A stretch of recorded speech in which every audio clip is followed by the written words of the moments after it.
how fancy you are. I mean, check all your sponsors at the bottom of the screen. Look at you. The show's killing it. Bam, we're live. God, the show's killing it. I'm so excited. Thank you. I'm so excited for you. You deserve all the success. Thank you. Thank you. Can everyone hear? Can you hear me okay? I can hear you. Okay. Can you hear me? I can. I just got some new, I've been having some technical difficulties, and you're the first person with some new equipment today. Oh, yeah, you sound good. Well, I've been using StreamYard as well, and I was having awful difficulties the last couple of days. Okay, you sound good now. Hey, do you have a microphone? Is that a microphone down there? Yeah. Oh, I like that. Let me see. Will you tap on it like this? Then it mutes. Oh, now unmute it? I don't know. Should I unplug How about it? tap the side like this? Go like this. Yeah, I don't think that thing is turned on. Well, can I take it out? No, Oh, hold on a second. You sound like my wife. Hello. Click. Hey, click on that settings button. You see it on the bottom there? Uh-huh.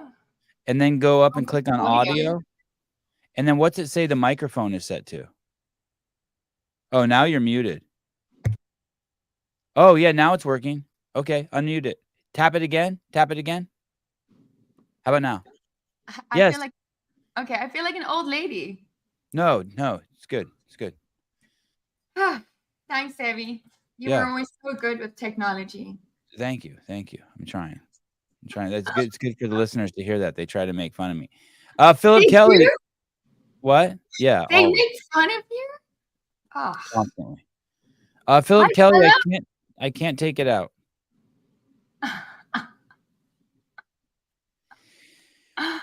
Before we start, there's a lot of shows where people will be like, hey, I can't believe that you're talking to your guest like that or some shit like that. You have to understand, Karin Thomson and I go way back, and we were good friends at when we worked at CrossFit Inc. We were the people who, like, after breakfast meetings, we would go on walks and we would hang out together. We did stuff besides just work. And she was cool as shit, and she was always sober at the parties, and we hung out a ton.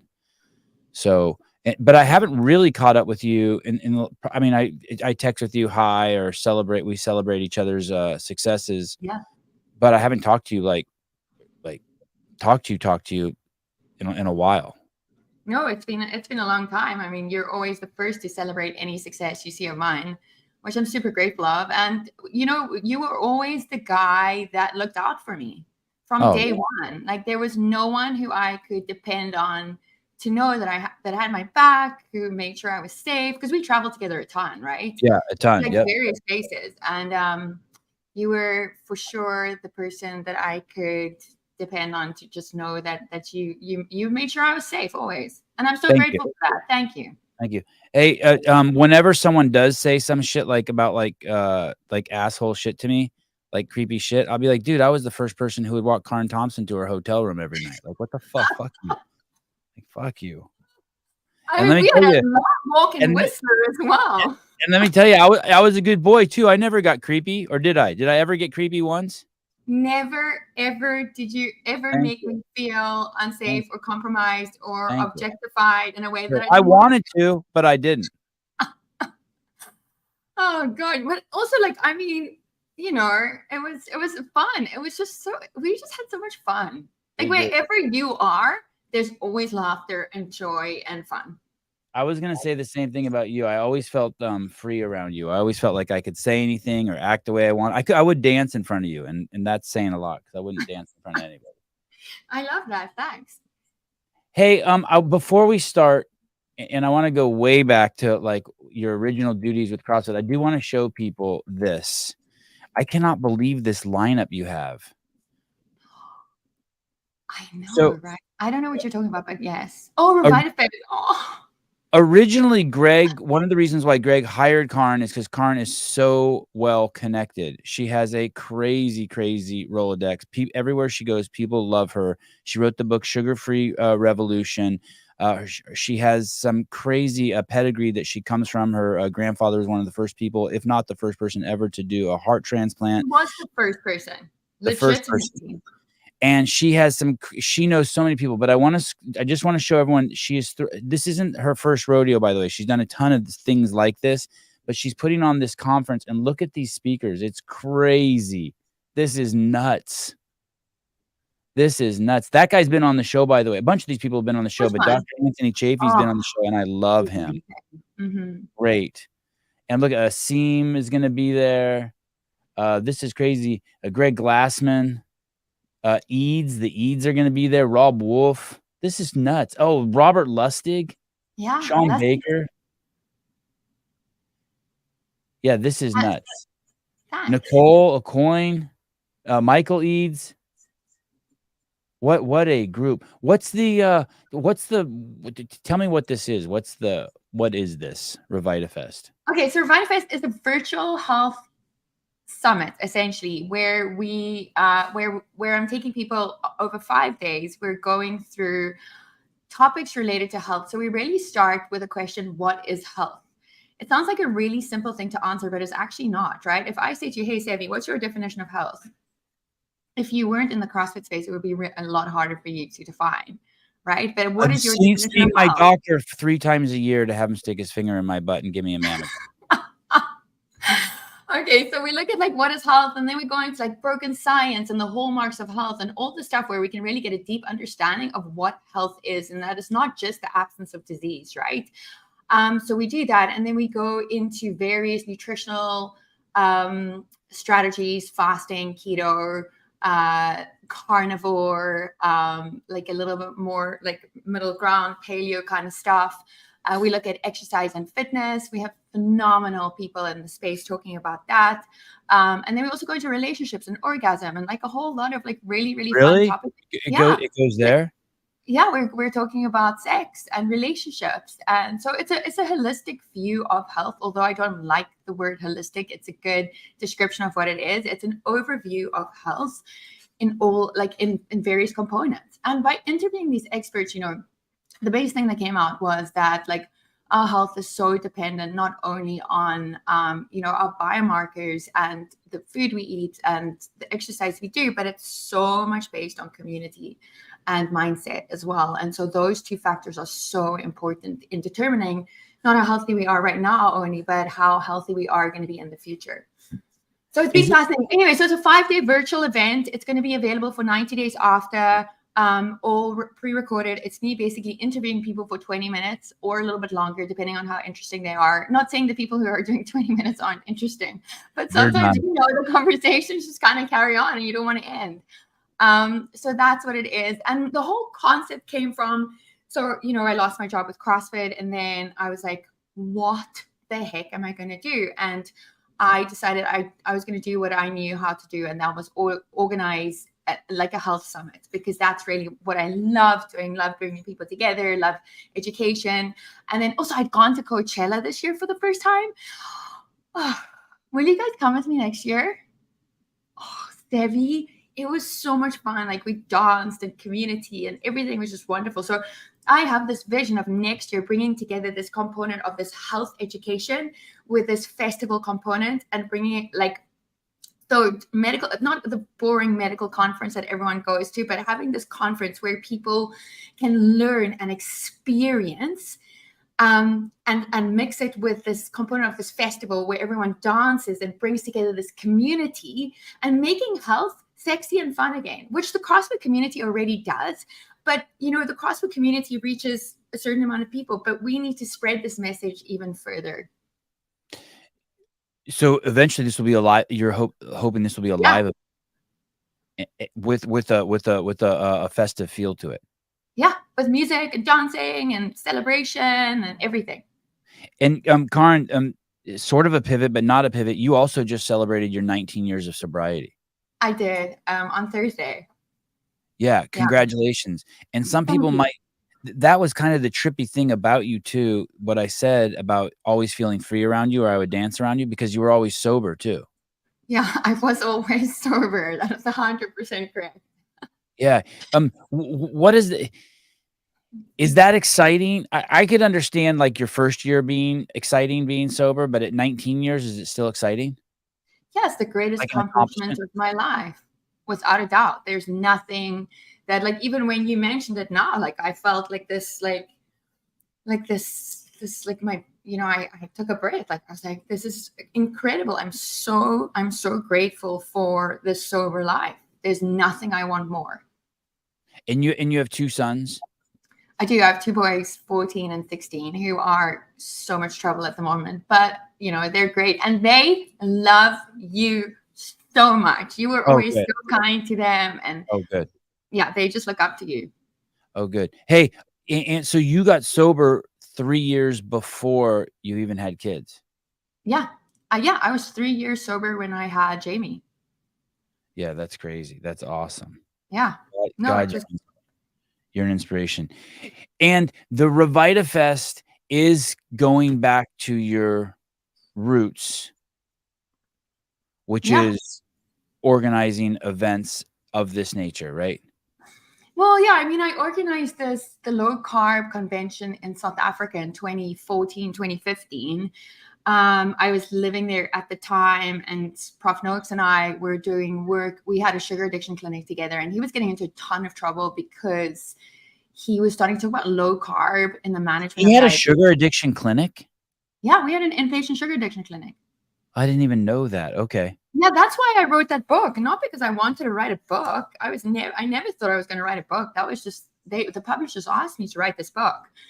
But anyway, Prof. Noakes at the time was getting a ton of flack. Like, he was being reported to the medical boards by dietitians who didn't believe that the low carb diet was safe, or people with diabetes. And now looking back, you're like, really? How can this even be a thing? But it was. And so I felt so sorry for him that he was facing all this backlash by himself, that I decided that the only way we were going to do this was to bring the world experts to South Africa, to bring the science and to show that low carb was indeed safe within this community, right? And so I started organizing this conference, and I remember Prof. Noakes saying to me, "You're going to bankrupt us." And I was like, possibly, but I don't think so.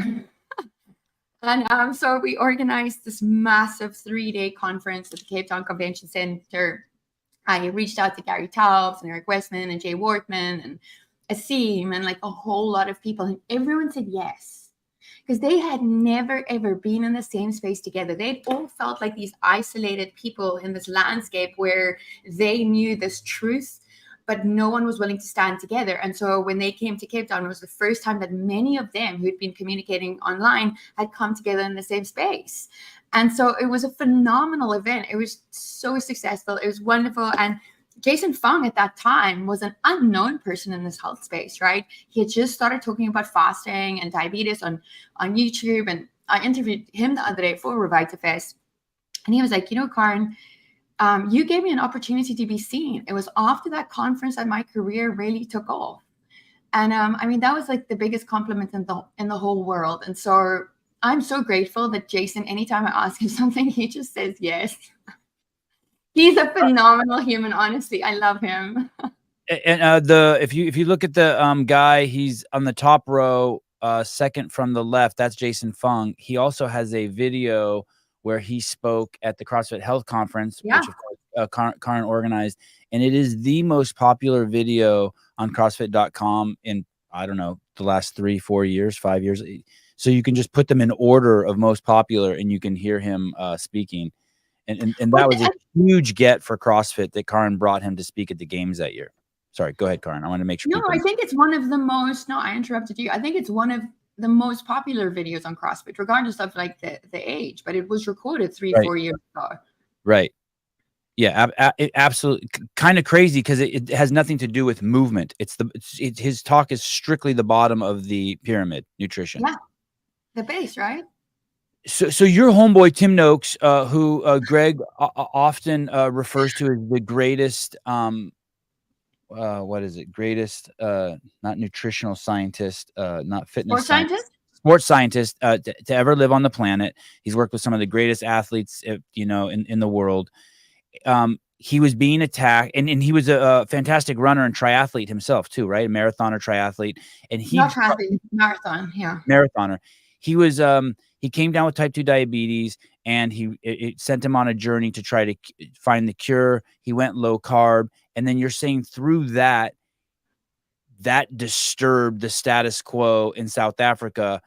The powers that be tried to take away his medical license. And then one of the things to fight back is you brought in experts from all over the world and did a conference saying like, hey, look at all these smart people also say low carb is the way.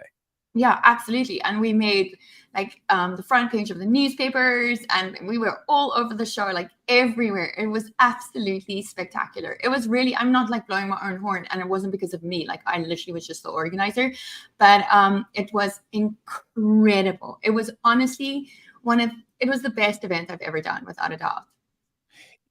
This is no exaggeration, people. And Karin, stop me where I'm off, but basically this was a famous doctor who started telling people to stop basically eating refined carbohydrates. Yeah, and the country fucking attacked him and tried to take away his fucking medical degree. And then it cost him millions of dollars in legal fees. I think I remember Greg gave him like 50 grand to fight to help with his legal fees. Yeah, he then had to fight his case in court as well, because the dietitians then actually sued him. So the Health Professions Council of South Africa, just for saying don't eat refined carbohydrates. Well, this was from a tweet. A breastfeeding mom had asked if it was safe for her to eat low carb while she was breastfeeding. And he had responded saying something like, yeah, eat meat and vegetables. You know what I mean? Like basically like the CrossFit nutrition prescription. And they went off. Like they went crazy, went to the Health Professions Council of South Africa. They opened a case against Prof. Knox. And this was like all funded by, something bigger, because I had gotten approved. So in South Africa, it's called CPD, which is CME in the United States. I had gotten the conference in South Africa approved for that. And suddenly overnight, they decided to revoke it. And I was furious. I got on the call with this lady from the Health Professions Council of South Africa who had approved it. I was like, what is going on? This is bullshit. And she was like, I don't know what to tell you. The only thing I can tell you is that there was like the secret meeting with these dietitians, and we were told that under no circumstances was your conference allowed to be accredited any longer. And I was like, my lawyers will be in contact with you very shortly. And I remember turning to my husband, Steve, at the time, and I was like, Steve, I don't know how I'm going to afford this, but we've got to fight this. Like, this is the right thing to do. He was like, I'll remortgage the house. It's okay. Let's just do it. You do whatever you need to do. Yeah, you do whatever you need to do to fight this. I remember like getting on the call with the lawyer. We worked the whole night. We got all our evidence together. We went to them. We were like, listen, you do not want to get in this legal case with us. And they reinstated the points. Oh, they did? Yeah. Hey, if I wanted to put on a conference that said eating sugar is healthy, it is the way, it is the only way to my Father in the heavens and to blah, blah, blah. Could I do that? And no one would stop me? I think those conferences exist already. No one would stop me, right? No one would stop me. They'd be like, yes, absolutely, let's do it. In fact, where's Coca-Cola to sponsor and any of the junk food brands? You would make so much money. Seriously, so if I did a conference that said, hey, I want you to eat top ramen and Honey Nut Cheerios for every single meal, no one would stop me. No, because you know what? The dietary guidelines state that that's exactly what you should be doing. Hey, did you hear that YouTube is now making it that the AMA, American Medical Association, and World Health Organization, if you go against them? Yeah, I did. And I even saw Thomas DeLauer's Instagram post yesterday that was like, they're even I think owning the term sunlight. So you need to get a doctor's sign off in order to expose yourself to sunlight. I mean, this is lunacy, crazy. Here's the thing, Sevi. This is the stuff that Greg was always fighting against, that I don't think many people understood. It's the censorship. It's taking away our freedom of speech. It's taking away. It's like, his CrossFit Health motto, like, let's start with the truth. It's taking away that. We are no longer allowed to start with the truth. I'm kind of surprised, to be honest with you, that Thomas is speaking up against this. Why? Because I know he makes his living in this area, and I'm sure I'm guessing he's concerned that they would shut him down for speaking the truth. I think his I mean, his post was kind of mild, right? I don't Where? think. Which one? Oh, here it is. Oh, okay. Well, he did. He went for it. Under the new YouTube guidelines for health information, they've categorized sunlight in the medical category. This means that only content from doctors and approved sources can have videos on sunlight be visible. Sunlight, really? Houston, we have a problem. Good on you, Thomas. Yeah, totally. And I mean, Thomas is always one that kind of is very measured in his approach to, to addressing things. And so when he speaks up, there's an issue. I need to like this post. How do I do that? Were you just banned from YouTube again? What did you do? Oh, this morning. You know what happened this morning is I was just told, Instagram told me they're giving me a 24-hour timeout. You know what actually happened though? What? Is I was typing something on a friend of mine's Instagram account. What's his name? Pedro. He has a podcast called Coffee Pods and Wads. Coffee Pods. Oh yeah. And I kept posting yes, and it would say it didn't post. So I posted again yes. And then he texts me on the side. He goes, dude, you've posted yes 9 times on my account already. I'm like, oh, it's telling me it's not sticking. And then so I think the next time I posted, they're like, hey, dude, we're giving you a timeout. But it's funny because on the next one that I told someone that they were mentally ill. And that was the one that got me. Wow, Sev. That's the one that got There me. you are. That's the one that got me. Joe Westerland, ask Karen about G-Bone. Who's G-Bone? I love Joe. I don't know. Joe takes me. Who's G-Bone? Refresh my memory here. G-Bone. Joe Westerland, plumbers and electricians now significantly know more about carpentry than medical professionals know about diet and exercise and health. Totally. Same with mechanics. Same with auto mechanics. Totally. Yeah, it's crazy. Yeah. But there are good, don't get me wrong, there are good doctors out there. But there are. But I don't think the majority of them, I think I went to Kaiser the other day and the doctor gave me a list of things to do to be healthy. And number 1 was always cook with canola oil. Here's the thing though. It's our healthcare system that's fucked up. Yeah. Doctors are not allowed to speak the truth. They will be penalized. They will lose their jobs as well. But I'm sure this guy just didn't know. Karn, he didn't know what autophagy was. I go, what do you think about autophagy? He goes, I don't know what that is. I go, what do you think about fasting? He goes, do not fool around with fasting. Oh my gosh. Okay, why did you go there, by the way? Just curious. What did I go there for? I had a bump on my I had a bump on my gum. Oh. And I just wanted him to look at it. And he said, no. Okay. So he goes, oh, my boss is here today. He's a teeth, nose, and throat, whatever specialist. So he looked at it too. And they're like, oh, it's fine. It's nothing. And I came home and my mom's like, you need a 3rd and 4th opinion. You know what I mean? Like, good for her. I love Rosemary. How is she? I'm like, great. She's great. She's great. Okay, wait. So is your gum okay? Did you get more opinions? No, I didn't. It's fine. It's fine. It's okay. Totally. But I started flashing back. I started flashing back to when I was chewing tobacco. I didn't chew tobacco very long, like for 6 months, and I was like, "Fuck, I wonder if I've I went straight to I have cancer and I'm dying." Oof. Yeah, I know that feeling. It happens in the middle of the night. Yeah, girls live in that space. Women live in that space. Totally. Google fuck women up. Oh my God, it's the worst. What is this? I need to have this diagnosed. Hey, I want to go back. I want to go back in time. Yeah. To when you first came to CrossFit, and I want to tell you in 3 sentences what I remember, and then you kind of add to it if you want.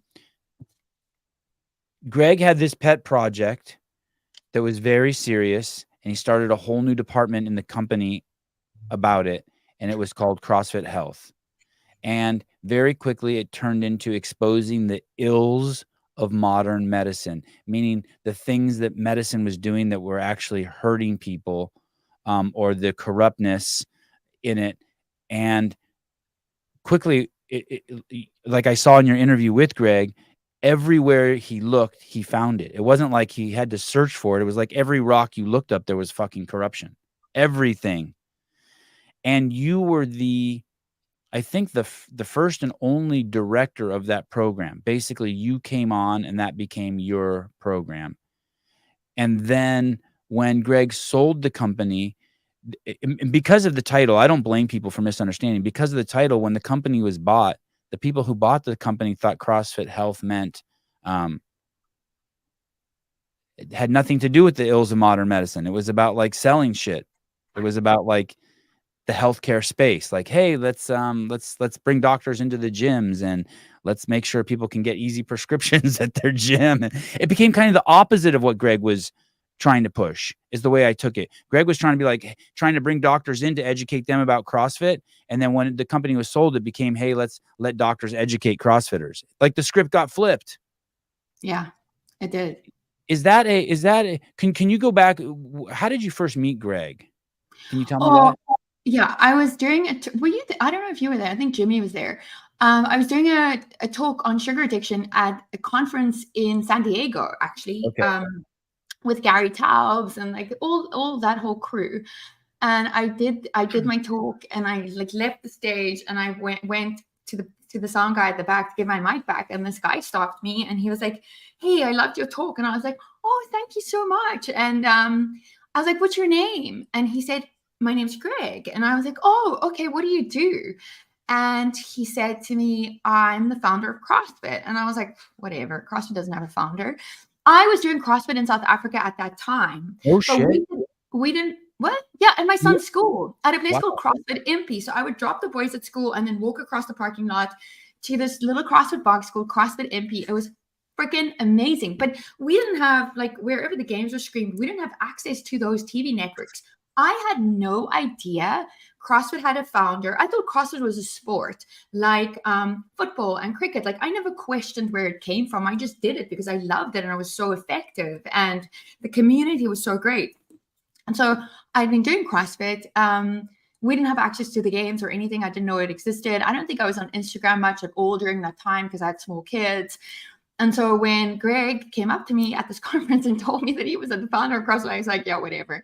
And also because my grandfather had done the first heart transplant, I was so used to people bullshitting, like being, "Oh yeah, I was on the first heart transplant." I was like, I never believe anything anyone says until they prove it to me. So, you told him that, he must have flipped. No, I didn't. I just kept quiet. I just was like, "Oh, okay." And so I texted my brother. I was like, "Hey, there's this guy. He says his name's Greg Glassman and that he's the founder of CrossFit. Like, is that true?" And Tian came back to me immediately. He was like, "Yes, absolutely. Like, please get his autograph. I am obsessed with him." Because Tian had introduced me to CrossFit because he'd been living in London and was obsessed. And so anyway, so Greg and I became friends and we hung out, and then I invited him to South Africa to do a conference there with Prof. Noakes. And I was moving to the US anyway. We wanted to get our kids out of South Africa because it had become so dangerous and there really wasn't much opportunity for like two little boys there. So did you introduce Greg to Tim Noakes? He had never met Tim Noakes until you introduced him? I'd never met Tim Noakes. He said Tim Noakes never really responded to him. And so I think, Greg was so grateful for the opportunity to meet Prof and then to speak with him. And they, so. And now they're good friends. Now they're close friends. Yeah. Now they're great. Now they are, yeah. Absolutely. Yeah, Prof. Noakes is so grateful to Greg. I mean, Prof. Noakes' CrossFit journey is phenomenal. Like, this man, like I interviewed him for RevitaFest, and once again, he just mentioned like how CrossFit's changed his life. His trainer is like one of the most inspirational people in his life, and his body is different. His whole family's doing CrossFit, and this is a man who's like in his late 70s, who takes his shirt off during workouts. He's super conservative, but he's like busting out and living this free, wonderful existence. Yeah, that's Prof. This is a powerhouse of a man. He's very, very close to Karin, so Karin just throws his name around as if it's just like a dear friend. It is a dear friend to Karin. But if you haven't read anything by Professor Noakes, you should at least go to his wiki page and learn who he is and his contribution to sports medicine. Okay, cool. Okay, so that's how you met him, and then you stayed in. How long before you worked for CrossFit after you met Greg, and how did that happen? Did the CrossFit Health didn't exist when he met you, right? No. It was just a concept. So then I moved to the US, moved to Palm Springs. We were going to set up this obesity center here. And then as I arrived here, Greg called me up and he was like, "Hey, I really want you to come work with me and set up this new division or whatever called CrossFit Health." And I was like, Okay, yeah, that sounds amazing. There's nothing I want to do more than be part of this big mission that you're obviously so passionate about. And the stuff that Greg had been doing was so impressive. Like the NSCA case, the way that he would go after big soda. Like I had never met somebody as brave as Greg in speaking the truth and standing up for people who have no voices, right? And what I've seen in working in the CrossFit community, nobody really understands the gravity of what Greg did. It looked like Greg was just wasting money or Greg was just like going after something else, but it's not, because the affiliates were established. They are the core of the business. It's the trainers. Like they keep CrossFit going, but Greg had to go against everything that threatened that livelihood, the professionalization of the CrossFit trainer. And he went after it fearlessly, fighting like everyone and everything, even when it made no sense to anybody else. And for that, I have so much respect, because, not only was he being attacked by external forces, but like he was being looked down on by people within the company as well at times. I also kind of went off tangent. No, I appreciate it. I get like that too when I hear his name. I also want to tell you guys something that was very interesting about Karn's position that I see happen over and over and over again. Just in the world, it's crazy. So Karn got this position, and I don't know if you're going to remember it like I did, but every Tom, Dick, and Harry that had a PhD or was a doctor started coming after her position. So imagine they make Karn the head of the CrossFit health department, and all these doctors and PhDs come out of the department and start trying to basically take her job. They start courting Greg to take her job, thinking that because that they were doctors or because they were PhDs, they could fucking run that department. And it was nuts, and they couldn't run the department. They didn't have the contacts they had, and they didn't know what she knew. They had forgotten that they were trained by pharma, and that this wasn't and the irony is that the second Greg sold the company, that's what they did. They basically replaced Karn. I apologize. Maybe you're not allowed to talk about this or not, but the way I remember it happened is as soon as the company was sold, they replaced her with a doctor who had no idea what CrossFit Health was really about, and it lost its way. It didn't become about finding exposing the ills of modern medicine. And it was a tragedy to me. It broke my heart. It was yeah. Yeah, it broke my heart too. But I think, Greg didn't bring me on because he needed somebody who had a PhD. Greg's smarter than most people I know, right? He brought me on because he saw something in me. He wanted me to be the cruise director, like the cruise director of the Love Boat. That's what he always used to say. It was like steering this ship of CrossFit Health. It wasn't that I was the smartest person at all by any means. But you also, not only did you have the contacts, but you had the experience. You had the big picture, and you had the personal experience. You went through your own addiction situation, but you had all the contacts also. You knew all the experts. For some reason, you were the black hole that had all the gravity that drew all the experts to you. I mean, it was impossible for any person to maintain all those relationships, and you were the hub for that. I love relationships. They're my favorite thing. But, yes, it was definitely because of the relationships that I had built, and people trusted me, and I feel very grateful. People trust the fuck out of you. The what? People trust the fuck out of you. Yeah. And here's the thing. Like, I really, really take that very seriously. It's very important for me to respect these people. Like, every single one of them that I reached out to ask if they would be a part of RevitaFest said yes. This was going to be a one-day event. It turned into a 5-day event because everyone said yes. And I was like so humbled and so grateful and so blown away that so many people would just be like, absolutely, whatever it is. Like, I don't even need to know what it is, but we'll do it. Yeah. I mean, it was just very, very special. But, I think, Sevan, just going back to like when CrossFit Health started, like, I wasn't very liked. It was a difficult space to come into. You were very kind and very generous to me, and at that time, and I will always love and respect you because of that. But it was, a lot of people didn't want this to happen. Like, it was not something that people embraced. Like, they did not understand the bigger picture of what CrossFit Health was, and that it wasn't that Greg wanted to necessarily shift the entire company to become CrossFit Health. but he was so intent on protecting the affiliates and the trainers. Yeah. Yeah.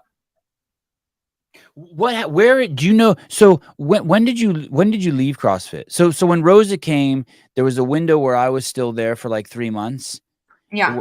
I don't think they could let me go because of some sort of money they had taken from the government, so that they couldn't fire people. And then that day came, and then they let a bunch of us go. They let myself, Brian, Kathy, Haley, Paula. There was a whole crew of us that were kind of in that circle close to Greg, and they let us all go. And then you stayed on. Yeah, I did. For how long? Until 4 months ago. Really, only until 4 months ago? Yeah. And is there a CrossFit health department still there? I don't know, to be honest. Okay. Like, I actually, it's not that I can't talk about it. I don't know what is happening. Yeah, I understand. And then were you in the CrossFit health department when you left? I don't think they could ever really find a place for me. They kind of moved me around between places and things and people. And I was in the technology department for a bit. And then I got moved to the data department. And then I got moved to EDU. And that's where that's training. That's what I call training. Yeah, training. And then that's kind of where it ended. Okay. And then so basically they never quite found a place for you, but they knew you were talented, so they didn't want to get rid of you, but then finally they got rid of you. I mean, I don't know. I think that my time there was spent just desperately trying to prove myself, but never really having the opportunity to do that. And that was hard. Like, that was very hard on my self-esteem. It was very hard on yeah. You know how it is. Like, it was a very challenging time. And then when I lost my job, I mean, that broke my heart into a million little pieces. Yeah, me too. Broke my bank account into a million little pieces too. And God, I was making so much money. I'm gonna make that much money again, though. I'm getting close. Look at all your sponsors. I mean, like Paper Street. Hey, Carmen, I want us to tell you this too. Those aren't even my sponsors. My sponsors don't get to be on the screen. Those ones, and I'm not saying this to be cheesy, those are my friends. So those are all people who have come in just like hey, like they just call you and they're like, hey, I want to support the show. And they're like, how much can we give you? Yeah. Stop. Yeah. Okay, wait. And then we have sponsors. The sponsors are DraftKings. It's a gambling site. And then 8 Sleep. That's a bed company. Ooh. And then Manscaped, the for shaving balls. Stop. Are you serious? Yeah. Do you actually use the product? On my face, I used it this morning. I don't use it on my balls. I was thinking your beard looks sensational. Thank you. So then you when you leave, you basically just go back to you did the same thing I did. You go back to what you know. Okay, what I do is I'm a cruise director, and I'm a hub for all these really powerful, cool, intelligent people who have a strong message. And you're like, I'm just gonna curate those people and start presenting them to the world. Yeah, I mean, I was devastated. I was in the same boat as you. I'm like, not quite the same boat, but I'm a single mom. Yeah. I have no family here. I have no one who can support me financially. I'm 100% responsible for myself and my kids. I get no support from, my ex. He's a good guy and we're good friends, right? But I was petrified. I've never been that scared in my entire life. And in fact, I got a call, which shocked me because all my projects had just been approved.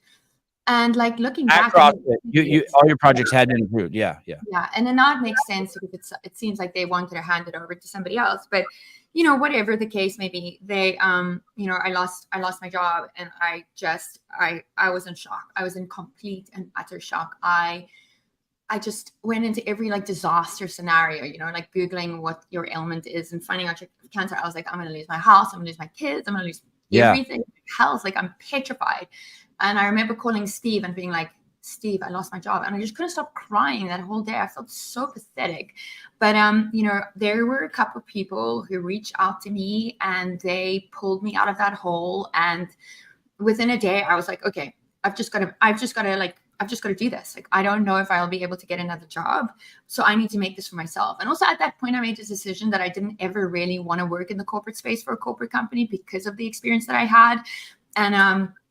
And the way that, only certain information can be put out and whatever happens there. And I had a great time working at CrossFit. Don't get me wrong. I think that it's a very difficult, what they're doing is a difficult job. And I respect whoever's there. But so anyways, I was in this dark hole, and I reached out to my friend Gabrielle Lyon, actually, and Quadshow, and some of the famous. She's quite famous. Oh God, she's all over Instagram. Phenomenal. I love that woman with my whole heart. She pulled me out of this dark place, like in a big way. She was like, listen, you're going to get on the phone with me right now. And she's busy. I mean, she has a phenomenal podcast. You can go to drgabriellelyon.com. She has a phenomenal podcast. She's like just the most spectacular human. Her book Forever Strong, she's about to come out. Like, she's a powerhouse of a woman married to a Navy SEAL, works with like these, with a lot of like high functioning entrepreneurs and people in the military. Anyway, she's like, this is what you're going to do. You're going to write out your dream job and you're going to send it to me. And it was such a good thing for me to focus on that I sat there and I was like, okay, what am I passionate about? What is it that I want to do? Because I kind of lost touch with what it is that I wanted to do and how I wanted to show up in the world. And, the first thing that I wrote out was like, I love events. I love bringing people together. I love education. I love having fun. I love relationships. And so this was a natural thing for me to do. And I'm actually organizing an event for her in Austin next year, January 14th, where she's speaking, and with a guy called Jason Redman and an entrepreneur called Bedros Keuilian, and a CIA agent called Evie Pampouris, and a phenomenal trainer called Don Saladino. And so we're doing this in-person event there that I'm organizing for her. So that's exciting. And then I'm actually doing an event for CrossFit as well. Oh, I heard that. That's awesome. Hey, right. That's always a good sign. When the company that you part with, you're still working with. That's a good sign. I like that. Well, I love Dave and I love Nicole, and I learned so much from both of them. I mean, no one ran a department like Dave and Nicole. CrossFit training, the way the trainers were trained, the respect that they had for them, the way that department was like a family. They were so close. They were so respectful. They were grounded in these values that were just, I would look at it and I'd be like, oh my God, I could never, ever do what these people are doing. And, it was, it's not easy to win their trust either, Dave and Nicole. Right? No. Easy to lose it though. I've lost it a few times. Easy to lose it. Yeah, me too with Dave at least. But anyway. But anyway, so I've got those things coming up, which is exciting. And then hopefully bringing back the DDCs. Interesting. When they fired me, I remember I came home. Yeah. And I remember looking around my house and I remember thinking, shit, I really don't want to lose this house. And I looked at my wife and I said, hey, I would rather live in a van with our kids than lose this house. Meaning, like, I'd rather like move in a van and rent the house out. And I remember her saying, yeah, sure, we could live in a van with the kids. And as soon as she said that, I felt this weight of the world. Do you know what I mean? Like lift off of me. And you know what's interesting too, Karin? My story is the same way. I had the same way that Gabrielle Lyons, like, kind of like, hey, slapped you around a little bit. That's what Dave and Souza and my wife did too. They just they hey, numbnut, stop fucking wasting energy on tripping, and start putting that energy into doing something you want to do. Yeah. No, I mean, I hear you. Dave was honestly, like, when I lost my job, he was phenomenal. He was so kind. Dave was, yeah. Wow. Yeah. And Nicole. I didn't even know you had a relationship like that with him. I mean, I don't really have a relationship with Dave by any means, but he was very kind. He was very kind. He was really going to hate the fact that I'm saying this on on air. But Yeah, they I was was kind of surprised how kind he was. I mean, he went out of his way to fucking like come over to my house and like pick me up oh, in his own way. You know what I mean? There is a heart in there. Well, that's good to hear. That makes me really happy to hear that. Don't be homeless twice, please. Okay, fine. Yes, please don't. Wad Zombie. Thanks, Wad Zombie, for supporting Sevi. Yeah, all these dudes are great. Aww. So then so this is where you're at now, and you're throwing this event, and then so you have 2 other events lined up. The one with Gabrielle Lyons on January 14th. And what are you doing for CrossFit? What's the event you're helping them put on? I don't know if I'm allowed to talk about it. So I don't know. We might have to do another segment. Okay, great. I would love to talk about it when you can. But it's really freaking exciting, like beyond exciting, like phenomenal. Can you tell me, is it in 2023 or 2024? 24. Okay, exciting. Can you tell me if it's related to the games at all? No, I love the games though. It's super fun, and I can't believe they're moving to Fort Worth. It looks spectacular, and Dave's back and in charge. So it's going to be bigger and better than ever before. Like, I love the games. Like, we all used to be together at the games. It was the best. It was the best. Hey, I'm going to switch gears here. What's it look like if someone's like, I wonder if I'm addicted to sugar? What does that look like? Well, it's any addiction. The definition really is the compulsive pursuit of a behavior or substance despite the negative consequences, right? So you are eating sugar or refined carbs or junk food despite like being morbidly obese or diabetic, or it's affecting your health or your well-being in a negative way. Like you're secretly doing it, you're spending money you don't have to do it. So it's like this compulsive pursuit where like no consequences matter and you can't stop no matter what. It's the same with alcohol. It's the same with drugs. It really is doing something despite the severe negative consequences it has on your health, your relationships, your financial well-being, your psychological, like your mental space. Yeah. So what does it look like for sugar? I mean, it's hard. I started out saying it was just like sugar addiction, but really it's refined carb addiction.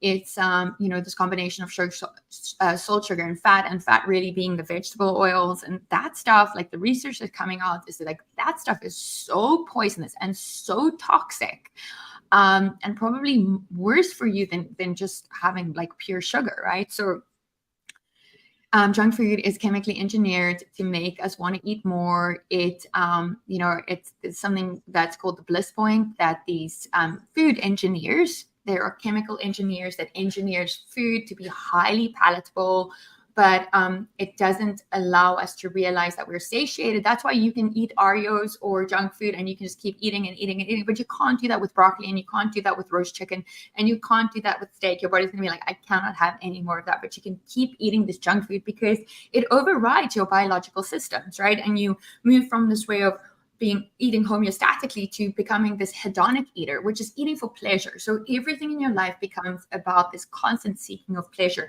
And then you need more and more of the substance to reach the same pleasure, for the same dopamine to be released, for the same high to be experienced, right? And so, we look at sugar and refined carbs and junk food, and we look at it and we're like, well, it's not really an addictive substance because there's not somebody lying in the gutter with a needle in their arm. But look at the burden of chronic disease in our country. I mean, come on. I like that word you use, hedonic eater. Oh, yeah. It's the 2 pathways, homeostatic pathways and hedonic pathways. Hedonic is for pleasure, and homeostatic is for what? Like your body's natural biological response, being able to tell you when you're full, like when you eat meat and vegetables, nuts and seeds. Like you can eat to a point where your body's like, I'm full, I'm satiated, I cannot have any more. Whereas if you were having chocolate cake, you could have 10 times the calories that you did in the like chicken and broccoli, right? But you would just keep going because you're not eating to satiate yourself and to support your biological processes. You're eating for pleasure. Like there's no reason you're eating chocolate cake because you think your body needs that. This is going into the psychological realm, but I heard this guy say this thing the other day that I'm going to tell you in 1 second. But first, I'm going to tell you a quick story. So I saw this thing in Amazon. It came up, CBD gummies, right? Yeah. and I don't do CBD or THC. I don't do anything, but I ordered them, right? And they came, and I forgot they were there.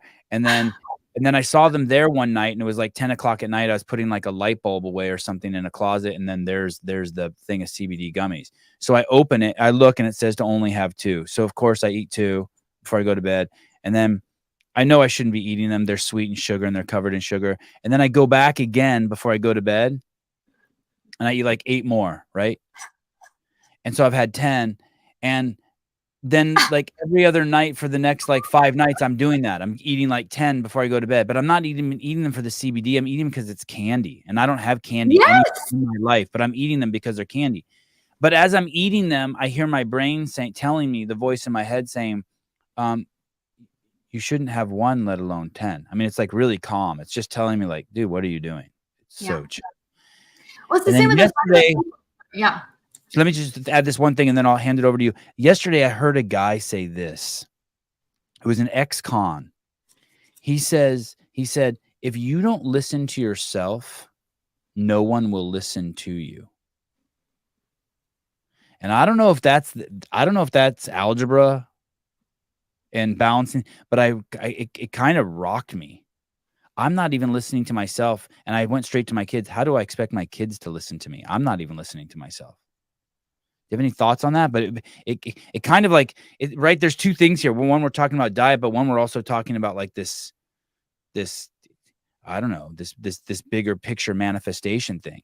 How would I expect the world to listen to me if I'm not even listening to myself?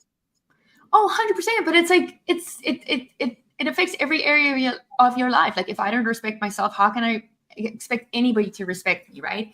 So if you're using the word respect in switching for listening. Like if you're not listening and respect, you're using those interchangeably.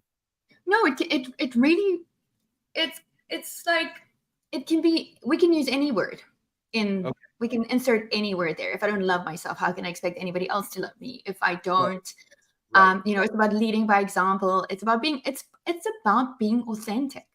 Yeah. This guy also said this interesting thing too. You have to think that you're better than everyone else, and he didn't mean it like as in, yeah. It's an interesting phenomenon. Not better like.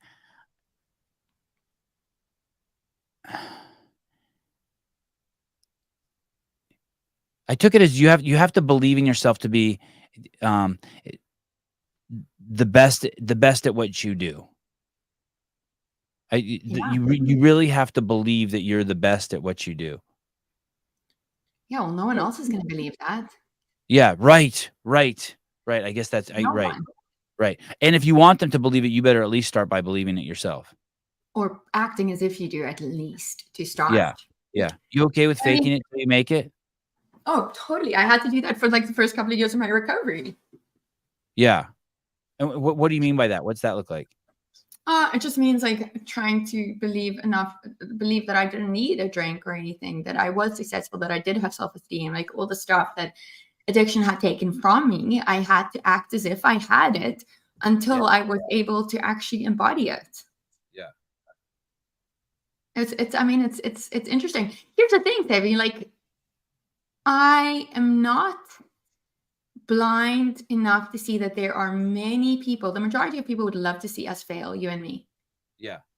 They really would. There are a couple of really nice people, but I can tell you that there are people on the sidelines just rooting for us not to be successful, rooting for us not to fail. Because when we fail, we meet their expectation of what they're achieving in their life, right?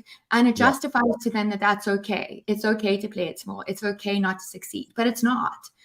And, what we're doing here is hard. It's hard putting ourselves out there. This is difficult. Like, it looks like you're just sitting there behind your microphone and you show up every day.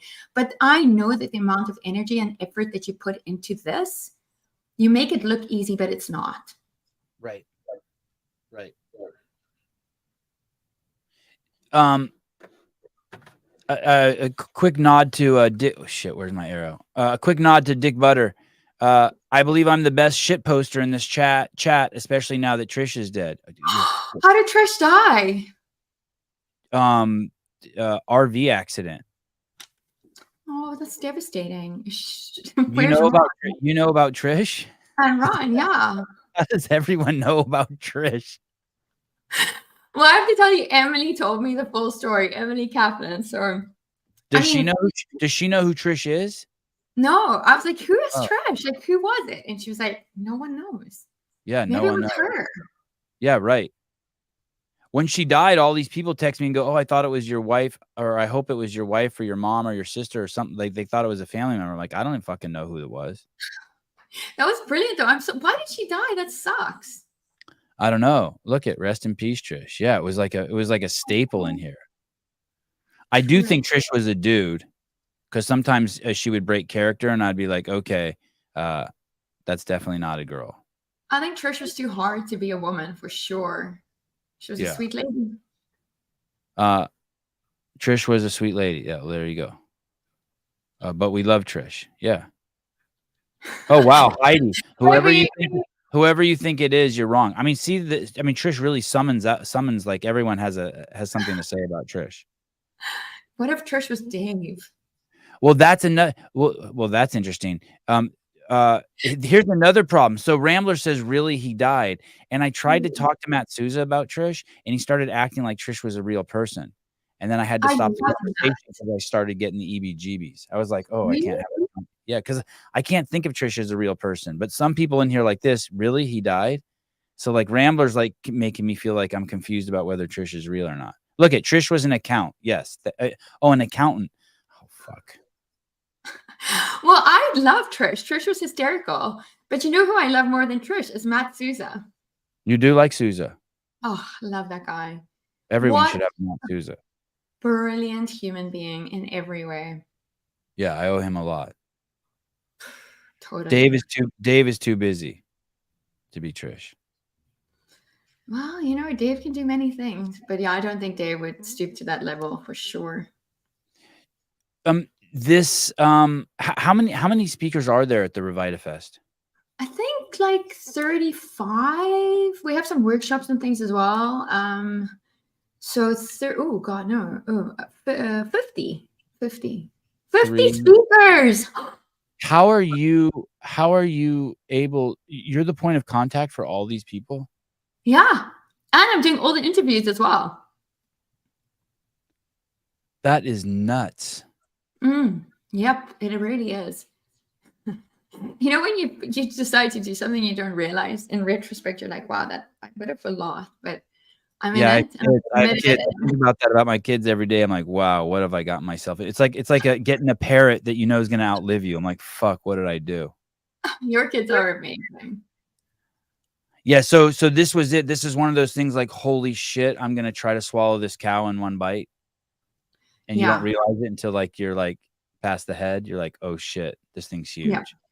Oh, for sure. And I'm doing this pretty much alone. And this is really hard. And I'm doubting myself constantly. And I'm never feeling good enough. And I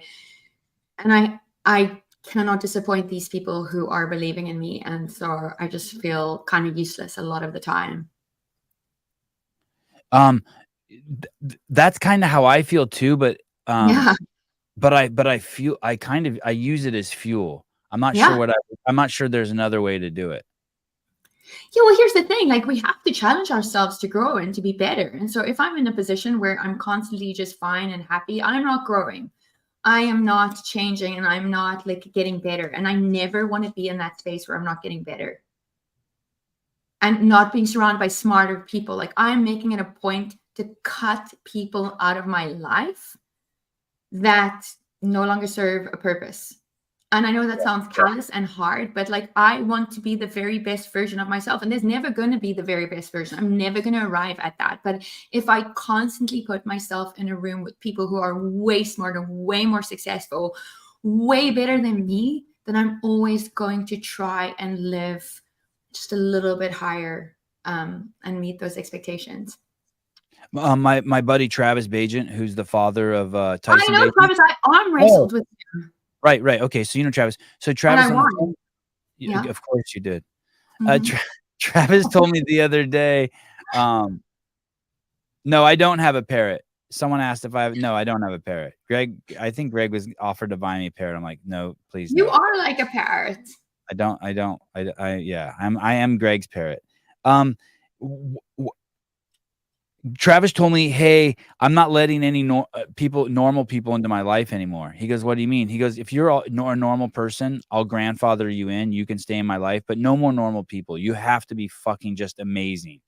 That's it. I'm done with normal people. And I kind of like, yeah, I fucking love that too. Hey, I want to ask you about, oh shit, you found it. Wow. Well, I just texted Travis, but that's Travis and Marianne DeMath, the arm wrestling at the games. Hey, oh, that looked like was that like some concert at Petco? No, that was in Greg's suite at the games. Is Demassey speaking? No, she's unfortunately not speaking. But you're still close with her. Oh yeah, I love her. Oh my gosh, Esteem's coming to California on Tuesday. We should all get together. Like he's doing an event with RFK Jr. in San Jose. And then I'm going to go to. Oh, please tell me. I would love to go. I would love to go. October 28th. I would love to go. Yeah, absolutely. Like I'm going. Even if I can't go to the event and I could just go to the dinner after, I'll go. I would love. We're going to the event. We're going to the event. Okay, tell me. I'm down. Yeah. Wow. I'll send you the details. Tell me about, so this is the event, access to the event. What is this 21-day sugar-free revolution challenge? What is that? Oh, so that's like an online course that I have that's valued at like $269. It's 21 days of taking a challenge of quitting sugar and refined carbs. And so every day there's a little video that's 5 to 10 minutes long where I talk about the negative effects of sugar. And then there's like a worksheet or something that you need to do to like start understanding your relationship with sugar in order to let go of it. And it's 21 days. So can you give up sugar for 21 days? It's just a challenge to see what happens when you do. And most people love it. They really gain so much from quitting sugar for 21 days. And if you're one of those people like, oh my God, I could never quit sugar for 21 days, then you probably should do it. Same with alcohol. If you're like, I will never quit alcohol for 21 days, you probably should do it. And I think sugar and alcohol are two of the ugliest things that it just makes people ugly. I'm sorry, especially alcohol. I don't know. I have a bit of a thing with alcohol at the moment. People drinking. And you hang out with a lot of drunks. Or you did. Hey, this you get that when you sign up for RevitaFest. So let's say I want. Okay, that's crazy. So it's basically like a virtual companion to quit sugar for 21 days. Yeah, I'm there. I'm talking to you on videos. There's a support group on Facebook. It's pretty cool. I have to say that obviously anytime I put something together, I think it's awful. But then I got a ton of people to test it. People that don't know me, people that have no desire, like have no need to just say nice things to me. I got them to test it. And the feedback was fantastic. The way that people lost, but like between 5 to 10 pounds in the 21-day period, depending on how much they had to lose, right? How their mood improved, how they felt so much better about themselves, how they then adopted this lifestyle going forward. It was so beautiful to witness, Debbie, like seeing how people started finding like the sweetness within and really started like deciding that there was more to life. And it's weird, like quitting sugar opened up other doors for them to explore life. It wasn't just about the sugar. Hey, so there it is. There's no one's brain who's like, eat this cake. Everyone's brain, everyone's internal vices, it really is, hey, don't eat this cake. You should not be eating this. It's like that. It's so crazy. I say that thing about beauty too, that I was talking about the way people smell the other day and people didn't understand that. Like your internal voice is to be attracted. Your internal natural state, your healthiest, strongest state is to be attracted to healthy people's smells. And so you have people with makeup on and sunscreen on and deodorant on and all this shit on, and you're attracted to them. They're throwing you off your natural state. I know that's going to be a stretch for some people, but here's the thing. Going back to the sugar thing, you're not only going to quit eating sugar, but it's going to align you with your inner voice. Yeah. And so that's really where 51% of the benefit is. You think 49% of it's going to be, hey, you quit sugar. The other 51%, and when you're aligned with your voice, you're starting then to manifest shit. Yeah. Sevi, you hit the nail on the head there. Right? Yeah. And so you're kind of tricking yourself. It's kind of like CrossFit, putting yourself into like crazy fatigue state, like 100 burpees for time. You think you're getting exercise. You think you're building cardiovascular endurance, metabolic, you're being healthy, but really what you're doing is you're putting yourself into the 51% of the benefit is what people don't even realize they're doing. They're bringing themselves to the present, which it's the psychological piece that brings you to the present for a second, because you're just focused on your breath. All your other worries go away. You're like, fuck, I need to fucking breathe. Yeah. And yeah, the sugar thing's crazy. Quitting sugar, what a cool thing. Okay, so you get that. That's awesome. And then, and hey, I probably shouldn't say this, but anyone who does that challenge too, like Karn is so easy to get a hold of, and she is so fucking responsive and so easy to take advantage of. So if you are on this trip and you're day 15, you're panicking, text her, DM her in her DMs and be like, hey, can I talk to you? Like, this lady is fucking cool. She is a giver. I do. I love helping people. I really do. That makes me the happiest, for sure. So do that before she starts her next event. You can't get a hold of her. And then Stress Sleep Guide by Dr. Kirk Parsley. He's so fun. Kirk is amazing. Also, ex-Navy SEAL, became a physician for the Navy SEALs, like looked at like really like how sleep was affecting their mental state, and how a ton of them were taking Ambien. And it was just like, it was, you know, here's this like the highest performing population, elite population that we know, and how, you know, sleep is like just wreaking havoc with them. And so he did a ton of research into that, and he's like a big expert on sleep now. He's great, Sevi. I really want to connect you with him. You will love him. I'm looking for his book right now. He doesn't have an audio. That's not an audio book? No, it's like an ebook. Okay. I need an audio so it's just an ebook.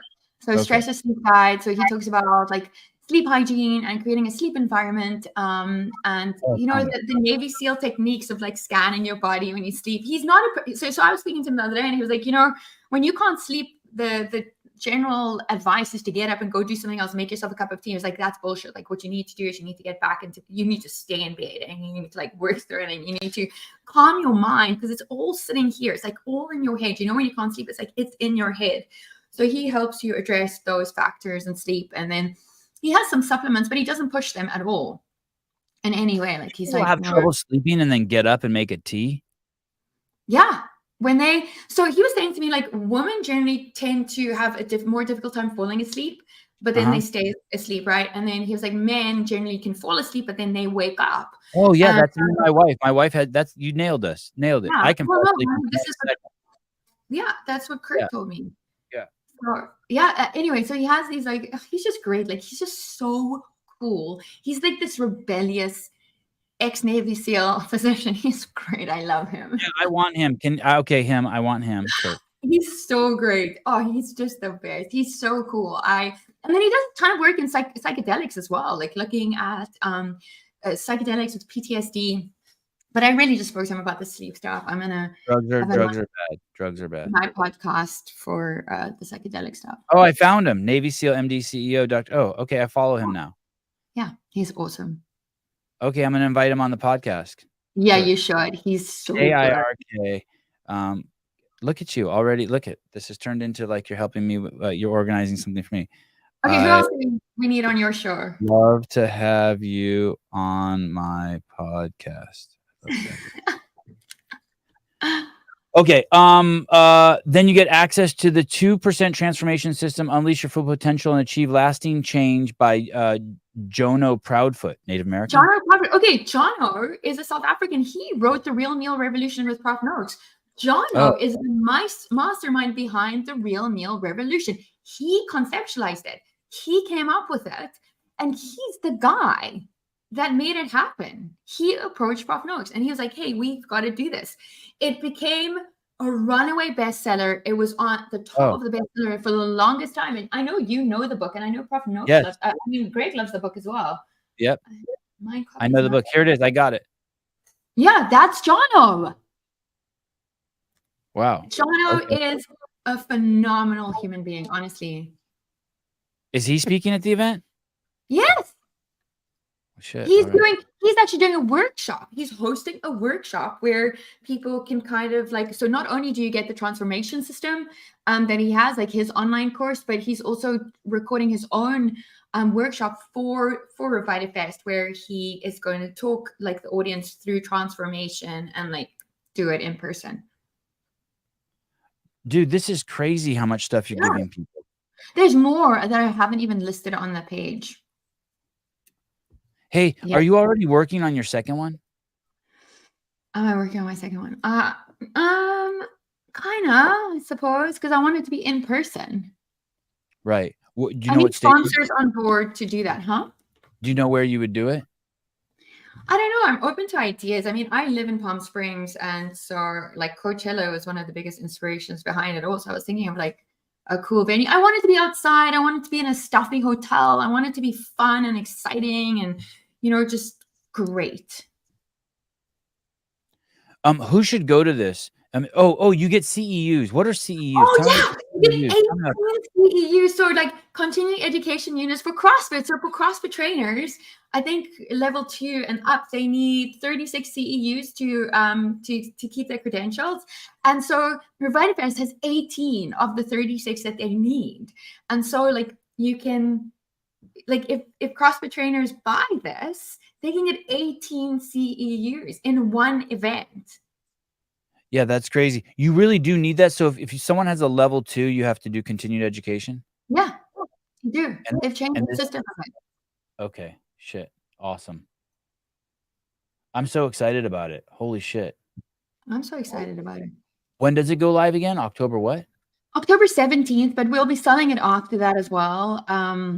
It's just that it goes live on those dates. So 17th, 18th, 19th, 20, 21, 5 days. And then, the beautiful people in the CrossFit space, like Nicole Coyne's doing a workshop. She's just like the sweetest human in the whole world, honestly. Like, there are not, it's your level 3. Thank you. You're right. It's not level 2. So any level 3 has to have these. Thank you so much. Jeez Louise. Yeah, so like Nicole Coyne, she's doing a workshop on nutrition, and she's just the sweetest human being that I know for sure. And then we're doing like some yoga and breath work from a CrossFitter called Tamra and Mark England, who, have you heard of Enlifted Coaching? Also in the CrossFit space. No. Enlifted, like enlightened, enlifted? Enlifted with Mark England. He has a brilliant TEDx talk as well. So Mark's doing a workshop. He's actually doing a workshop as well on it's all about changing your narrative, right? So changing your narrative, changing your story, and then like changing your life because of it. And he's developed this, and he actually coached me. He did this it's about breath. So you and Haley will love it, because I still read Haley's little Breathing with Lily book. Oh, awesome. Yeah, she sent me a copy. I love Haley, and I love everything that she talks about. So she should really she should actually be a speaker here. That's Mark. God, that's a nice website. He's so smart, Sevi. Like, I have to connect you with him as well. You will love him. What is I always hear this term imposter syndrome. Yes, that's what he helps you work through that. Imposter syndrome is a behavioral health phenomenon described as self-doubt of intellect, skills, or accomplishment among high-achieving individuals. What does imposter syndrome feel like? Uncomfortable feeling experience when you think you're unqualified and incompetent. Yeah. It feels like you're not meant to be where you are, and you're not qualified enough to be doing what you're doing, and that everyone's going to find out that you're a fraud and not believe in you, because that's how you feel about yourself, right? And anytime we try to up level and get to the next level, like there's going to be some of that. Yeah, my kids. The only time I have imposter syndrome is when my kids let me know. I hate you. You're a shitty dad. I'm like, thanks. Appreciate it. They don't say that to you, Shirley. Very rarely, but it happens. One of my son who has a cast right now, he'll be sitting on the couch and he'll be like, do you still love me? I'm like, oh God, I feel like I fucking let him down. I'm like, dude. Why? Because he can't perform for you? Well, I didn't even go there. I think I just went to the fact that like he's just stuck. He has a fucking full leg cast on. He broke his shin. He's been sitting down for 2 weeks, and he's just bummed. He's just, yesterday I took him to jiu-jitsu and he started crying. I'm like, "What's up?" He goes, "I just want to get out on the mat so bad." Oh, Yeah. poor So, baby. yeah. But I hope I didn't think of that. I hope it's because of that. I hope Yeah, I want my because kids to feel that pressure to make me happy. Yeah, good. I'm And sure they do. He's like, I can't perform because I'm stuck in this cast, and my dad doesn't love me anymore because that's when he gives me the most attention. yeah, it's funny. And someone's like, "Well, dude, at some point they're gonna rebel against that." I go, "That's great. That's what I think every kid should do. You should perform for your parents. Then when you're like 17 to 20, you should be like, fuck you, and you should do your own shit and rebel. And then when you're 21, you come back to your parents and you're like, oh my God, thank you." Yeah, but you have a great foundation and that you will Yeah. come back to because you Yes. don't work. Yeah. You're so welcome. I hate you because you made me do jiu-jitsu for 13 years. And then when he comes back in like 3 years, he'll be like, fuck, dude, thank you. Yeah. Thank you. I don't for think not doing my bullshit." any ballet dancer will say to their mother that they hate them for making them do ballet because you're like, I have all the muscles in the world because of this. Yeah. Did you do ballet? Yeah. How many You years? see my second position. It's great. Oh. How many years? Only 8. I have such a dirty mind. My mind is. I'm always going to be a 15-year-old boy. Oh, You did ballet God. for 8 years? Yeah. Are you crossfitting right now? Yeah. But like you, not an affiliate right now. And only I'll tell you why, because financially I have to be very strict with myself at this moment in time. Yeah. I get it. I'm not earning an income. I'm working really hard towards it and I'm putting in the effort and I'm hoping something is going to shift and change. But so I'm doing programming. I'm lucky enough to have like a squat, like I said, like I've got barbells and weights and dumbbells and a treadmill, and a tennis court. I've got everything that I need at the house to make it work. And you need the tiniest space to do burpees or to do push-ups or anything. Let me ask you a very sensitive question. Oh, I can't wait. I was a little nervous to ask you this. Oh, I can only imagine what this is going to be. What is going on? Do you still have horses in your life? Yeah, I do have my horse.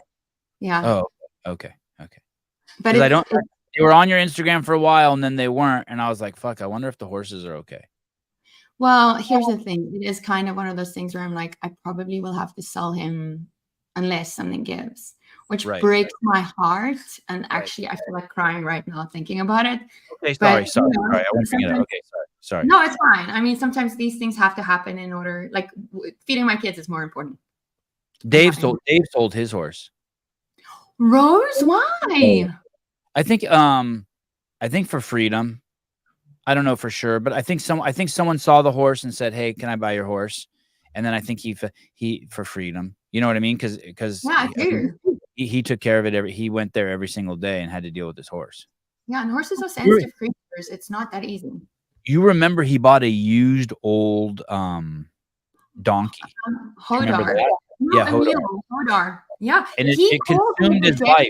Started dying. Yeah, it consumed his life, and like for 6 months, he was basically like dealing with trying to save that. It was crazy. I'd never seen that side of Dave, but it was nuts. I'm like, dude, part of me was like, God, this thing needs to die and let Dave free. I think Dave thought it was young and it ended up being like 35 years old or something. I remember Dave riding it and everything. I like you, I was so shocked. I was like, wow, this is intense. Like no one wants to ride a mule, but you do, and you're doing it. And at the age of 35, you're actually getting on this mule.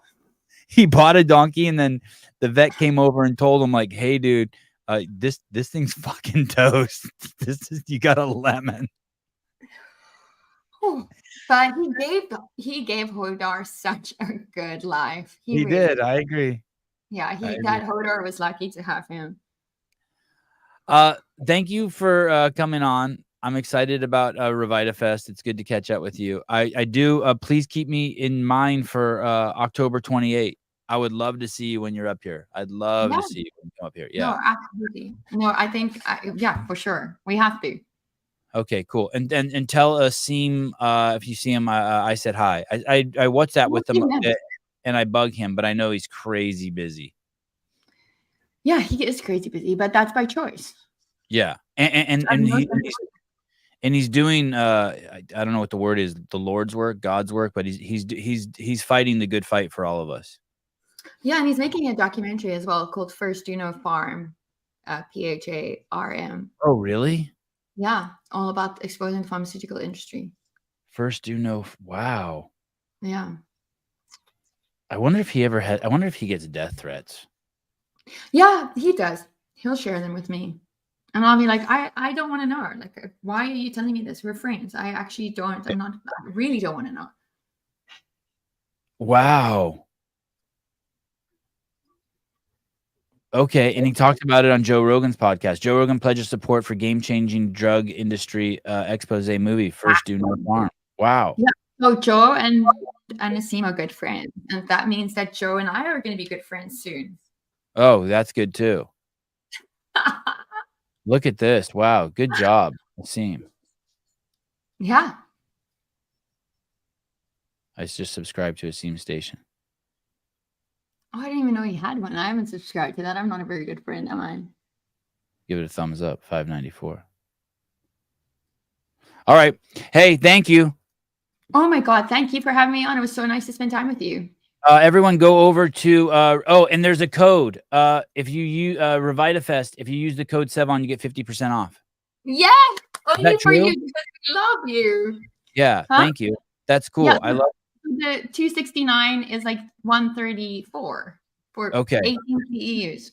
Okay. Sorry if someone registered during the middle of the show. I should have told you that sooner. Fuck. It's fine. I can refund them and reissue. Okay, awesome. Yeah. Okay. Look at Paulina. This was one of my favorite shows. I love you, Paulina. Do you know who that is? No, but she's great. She is great. Where is she? Tell me. She's a listener of the show, and then I got to meet her in person at Greg's Broken Science initiative in Arizona, and then she ended up now she works with Paper Street Coffee, one of my sponsors, one of my friends who's down here in the chat who's supported the podcast since the beginning. Oh, that's fabulous. That's really special. Hey, yeah. Debbie, what do you think about us bringing the DDCs back? Boy, I that would be amazing. That would be amazing. That would be pretty crazy. Yeah.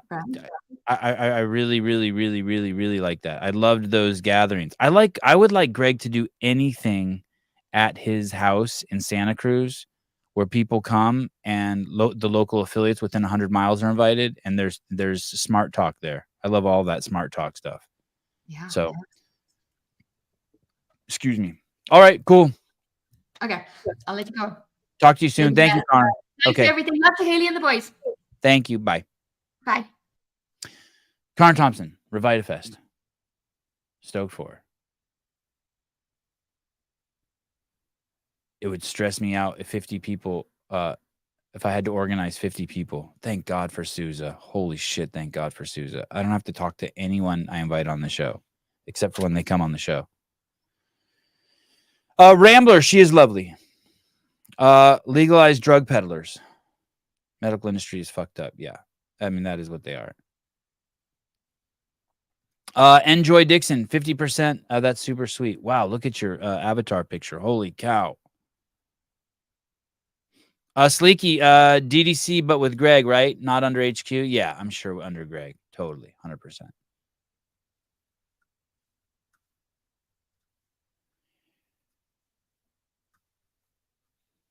There was something that I wanted to show you.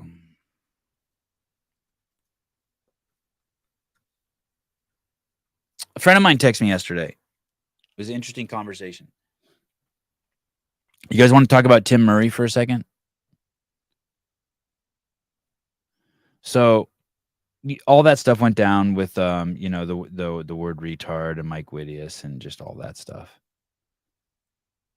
And I think that actually that kind of hit that dude actually. I think that rattled that dude maybe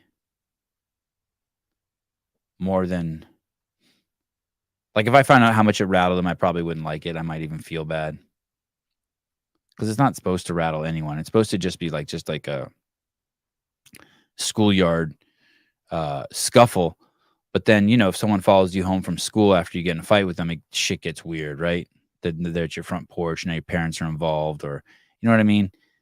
Like we talked about it yesterday. Like someone like let's say I take someone's parking spot at Safeway, and I'm like, fuck you, and they're like, fuck you, back and forth. And the next thing I know, they have a cop friend who looks up my license plate, and they're telling my boss I stole their parking spot at Safeway. It's like weird. It's like, what?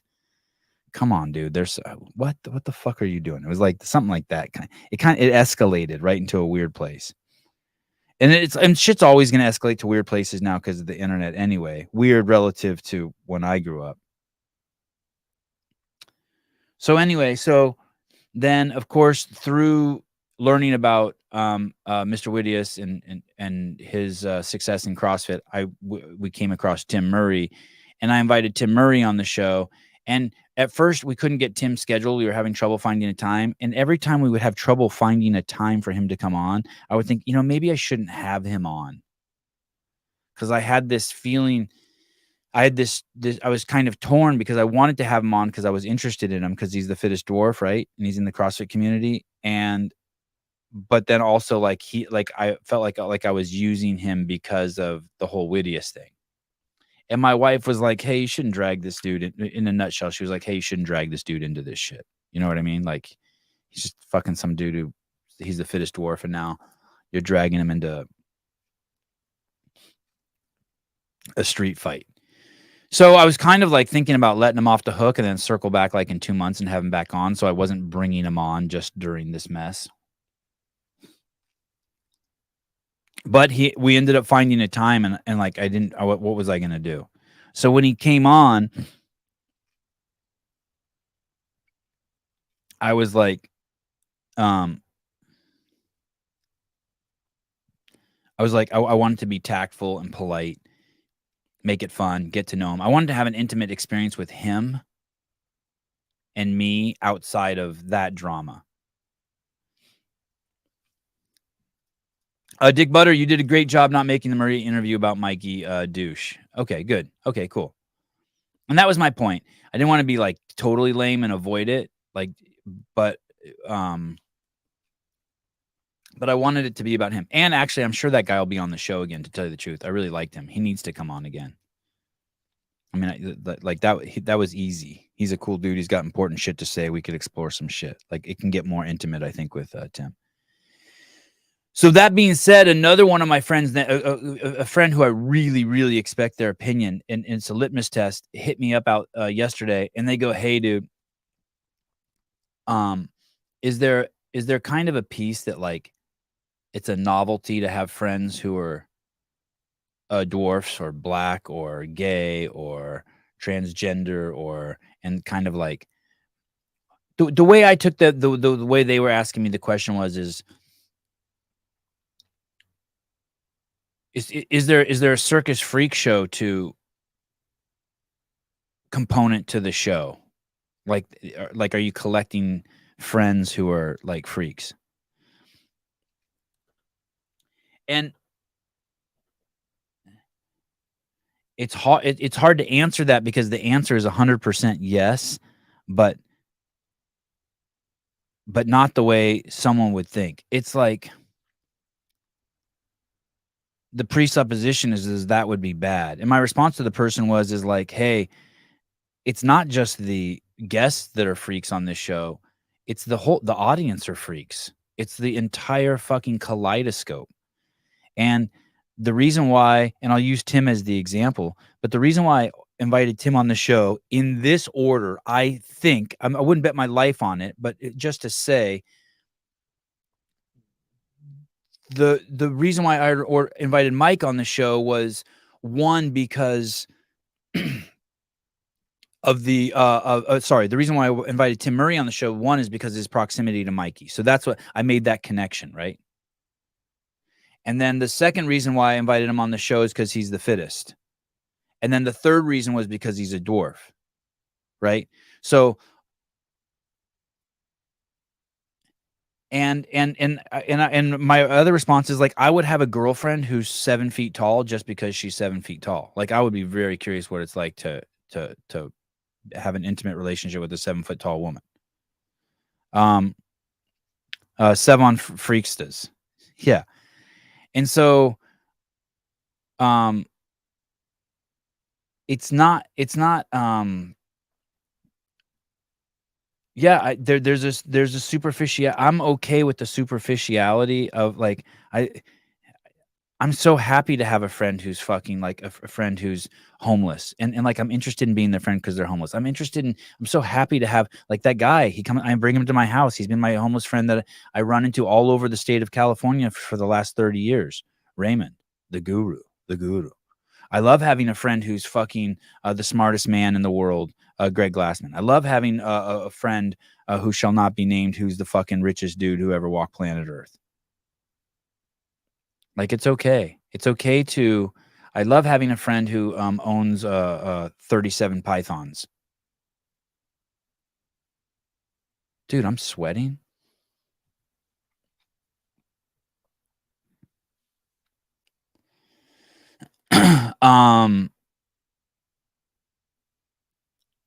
Even in this, oh, there you are, Mason Mitchell. So when I think of Mason Mitchell, I think of him as like a frat boy.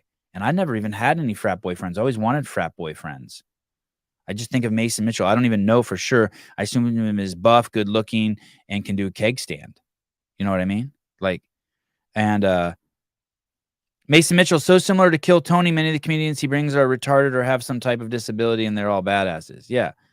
I'm not interested. You're friends with Elon Musk? Maybe.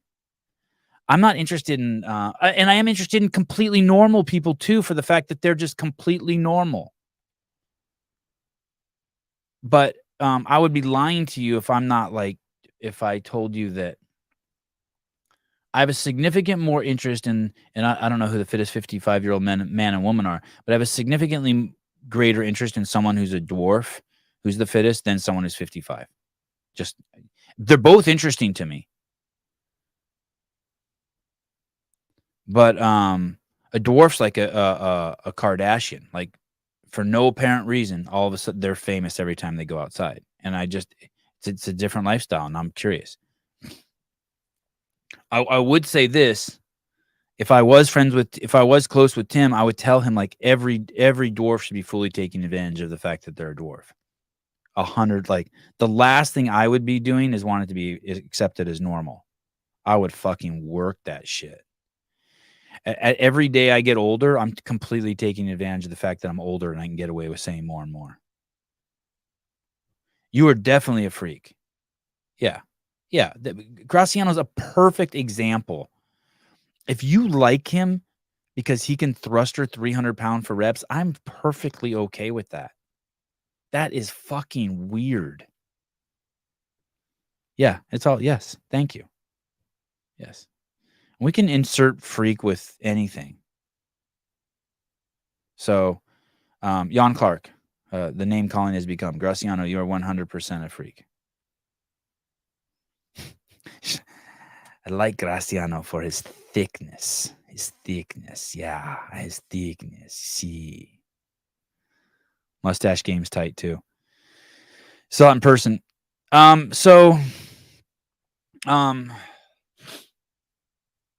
If you are a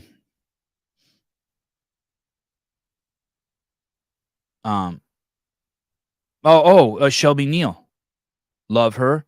I thought I loved her because she's young and red hair and fiery and overachiever, and she got like a homegirl vibe to her. Like her even more that her dad's black.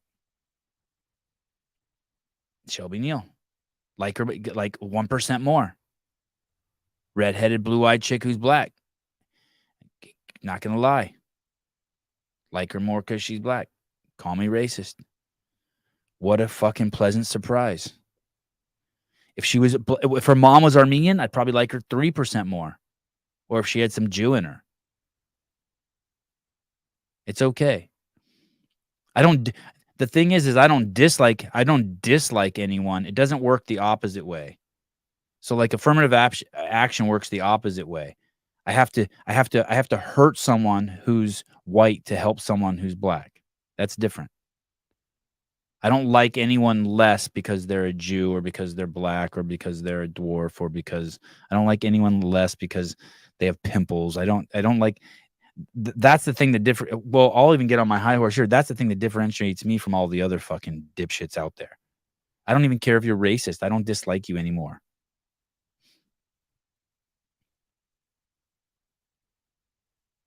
You know what's interesting? I was talking with Andrew Hiller on the phone yesterday. I'm pivoting a second. And one of the first time I was reminiscing with him with one of the first times I ever spoke with him on the phone. And of course the conversation went to race. And he basically said that he wouldn't have any friends who are racist. And if he had any friends who even used racial slurs, he wouldn't keep them around. And he told me about a friend that he had that used racial slurs. And he's like, yeah, I'm just not friends with the guy anymore. I'm not friends with him.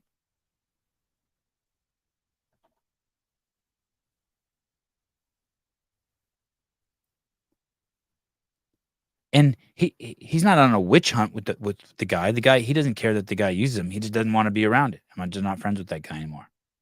I'm not hanging. I'm not spending time with that person. I wouldn't do that either. Wouldn't have a friend who thought less of someone because of their skin color. I would not. I have no interest in hanging around that person. I wouldn't hang out with someone who starts fights every time we go out. I wouldn't hang out with someone who's a drunk all the time.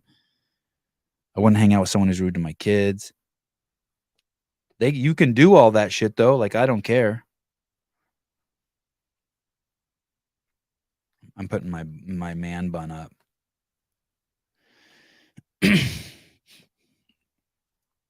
But Sevy, he picks on the athletes.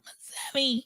Hey, I got a new Roadcaster, my third one in a week now. I sent back my other one, and I think this one's fine. My Bluetooth is hooked up. My phone's hooked up. There's no weird sounds. This is awesome. How's my mic? Did you guys see the studio yesterday? That shit is dope. Melissa, don't you dare. Ken Walters gave me some great feedback on the camera setup. I didn't understand it, but yeah, the cameras need tweaking.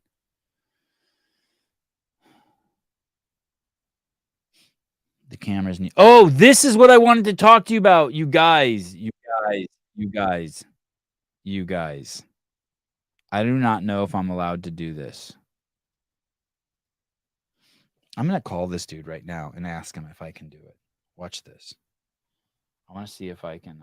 There's a guy who's an affiliate owner who I'm about to have on my podcast. Let me see if I can find his phone number in here. And he's doing something, and I want to tell you guys about it. I'm so fucking excited for him. Let me see.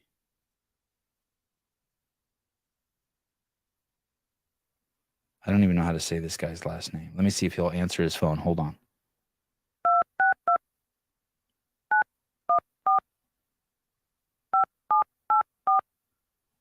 This is crazy. This is... I cannot believe this has not been done before. This is such a fucking great idea. I wonder if Hey, Joe. Sevan. Hello? Hey, Joe. Hey, how's it going? What's up, dude? We're live on the air.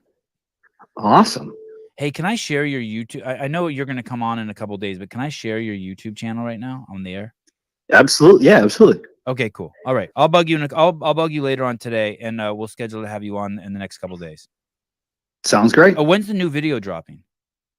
We're trying to drop it tomorrow morning. Okay, cool. All right. I love We you. got some good content that we're going to add to it. Okay, awesome. Thank you. No problem. Okay, bye. Bye. Okay. Joe Nels, CrossFit Kenosha. I think that's that city where Rittenhouse shot those 3 people. So this guy has a YouTube page. The first video has dropped, and it's called 30 for 30 with Joe Nels, CrossFit Kenosha. And this guy is going to try to get a client every single day for 30 days. So like if he's in Costco and he's shopping and he sees someone, he's going to walk over to him and be like, "Hey, can you come to my gym?" And his goal is to get 30 new clients in 30 days. And he's basically taking this thing that Don Fall said about adding 30 million new CrossFitters. Let me see if I can find the graphic he has. Oh, yeah, here it is. Check this out. Okay, I'm going to play this part for you. Listen to this part. This part's killer. To find 30 members in 30 days. And if we're still at 15,000 affiliates, that's 450,000. Dude. 30 for 30 cease and desist. Jethro. Dude, this is fucking brilliant. And then he does the math. If there's 15,000 affiliates and every affiliate does that, that's 450,000 new CrossFitters in a month. This first video is great, by the way. It's short and sweet. It's 2 minutes and 30 seconds. Everyone should listen. The YouTube page is Joe Nels, J-O-E Nels, N-E-H-L-S. That's a great ratio. He only has 35 subscribers right now and 28 likes. Dude, crazy. This could end up being the greatest piece of media in the history of CrossFit for the affiliates. This could be Mike Poolboy. I know gym owners who'd rather just make reels on Instagram. This dude is the definition of hustle. More than hustle, Poolboy. This is what Greg said. Are you really a fucking trainer?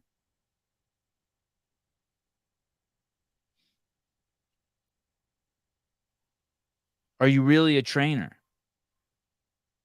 The math ain't mathin'. 30 times 15,000. 45,000 plus add the 0. Seems right to me. The math ain't mathin'. Hey, this could be fucking absolutely huge. This could be better than Killing the Fat Man, which was the biggest series in the history of CrossFit, non-games material. This could be fucking nuts. This could be so fun. If you're an affiliate owner and you watch this could inspire the fuck out of you. He's basically, and dude, imagine how scared and nervous this guy must be to do this. He's just going to put it on the fucking line. And you know what? Even if he only gets 10, who gives a shit? If he gets 0, who gives a shit? But episode 1, I think he said drops tomorrow. Or shall I say episode 2, but the first one where it's going to actually show him, I think, trying to get a member. Mason Mitchell, Don just threw out Biden numbers. But the thing is, you say that, right? And I hear you, and I ain't hating. But I ain't hating on you, Mason. But if he does this, one, the content probably will go viral. It'll be fucking hilarious and fun. Yeah, there you go, Melissa. There you go. Great marketing, content, fun, engaging. Yeah, and most importantly, inspirational. Because then this guy's nothing special. The only thing special about this guy is he's doing it. He's putting himself out on the line. His whole accountability is going to be right here for all of us to see. Even though my screen's this way, I should point this way.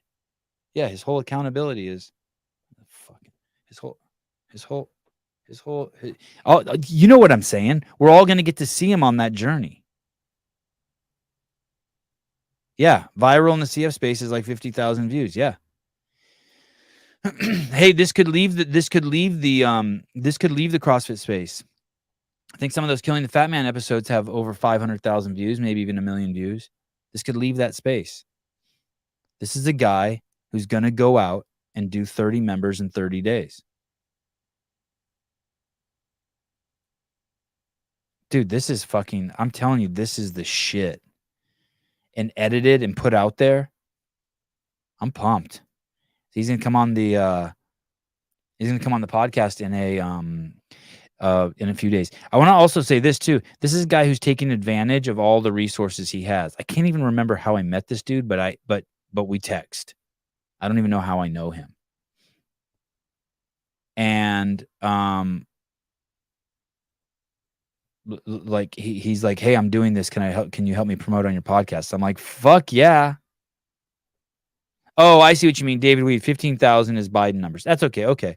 10,000. Either but that's insignificant. Don't fall into the weeds. Okay, I hear you though. I hope he continues to follow those 30 members. Oh, he won't be able to do that unless he's going to turn into a full production facility. I hear you.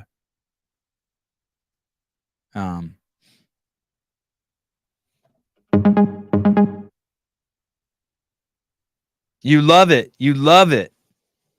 You love it, huh, Travis? You love it.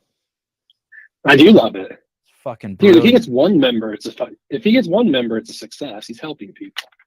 Well, If 15,000 affiliates get one member, that's a shitload of people. and how well, right, and a shitload of money. But if one, yeah, exactly. If one member stays at every gym every month, whatever that is, and it's $2,000 to be a member at an affiliate. That's $2,000 times 15,000, and then times that by 30, times that by 12, and you have the infusion of cash into the ecosystem, which is fucking got to be a shitload of money. Yeah, Don's number is huge, which isn't reachable. I don't know, but I mean, look at stuff like just sending out email newsletters to huge audiences, and if you get a fucking 3% return, it's considered a success. This is that would be a 300 and so is that right? So if you have 15,000 affiliates, 15,000 affiliates, and each of them makes an extra $2,000 a month times 2,000 with a new a year, and they do that once a month, so they get 12 new clients. It's $360 million, dude. And what's crazy? It's cool. I'm glad he's doing it. What's crazy about it too is like he's putting himself on the line so every other affiliate in the world can watch. Hey, this is what this guy did, and I bet you this guy's not doing anything extravagant. He's got to go to the store every day anyway. All he's doing is he's changing his mindset. When he stops at the gas station and pumps gas, he's looking around instead of for people like, well, if you're in Oakland, you're looking around to see if someone's going to rob you. But if you're in Kenosha, you're like, hey, let me see if I can see some motherfucker who needs to go to the gym. Oh, there's one. Let me go talk to him. Right. I got something to help save this. Hopefully he's got a good ego and is okay with rejection. Because, I mean, look at Hiller's video when he just asked people to do some fucking squats and how many times he got turned down. Right. So he's got to be, I'm sure he's ready for that. He knows he's not going to get 30 people in 30 days. Well, he might, but he's doing something. Hey, if you approach 10 people, if you approach 10 people, it's interesting. No, the reason I called, I just wanted to test your Roadcaster to see if you had it hooked up right. Oh, thank you. It sounds great, right? And it was instant. Yeah, good. It was yeah. instant. Good job. Good. Yeah, and I hooked it up yesterday. Nice work. Yeah, so I'm stoked. I had to buy 3 Roadcasters before I found one that worked. There you go. All right, thank you. Give your money back. All right, awesome. No, yeah, I did. Thank you. Okay, bye. Cool. Later. Bye. God, you guys fucking suck. Some of you guys are assholes in here. You fall into the weeds and would just worry about just stupid shit. Just be excited. Hard to sell. Look at all these people just arguing limitations. All these limitations. I'm not even bringing your shit up. Fuck your limitations. Go arguing for someone else. I'm fucking pumped for him. I'm fucking pumped. And hey, when he does this now for a whole year and he puts on 100 new clients this year at $2,000 a pop, his gym's making an extra $200,000 a year. And he's doing the fucking Conor McGregor dance, red panty night. I don't know. I think it's easier than cold calling. You're just walking up to just some dude who's 50 pounds overweight with his kids and being like, yo, I own a gym. You belong to a gym? And the guy's like, no. He's like, yo, come, bring your kids. Saturday, we got a class you can bring your kids to. Come, do it. Come on, I want to get you in shape. You want to live a long time because you love your kids? You can do 1,000 burpees on this dick, Cave Dastro.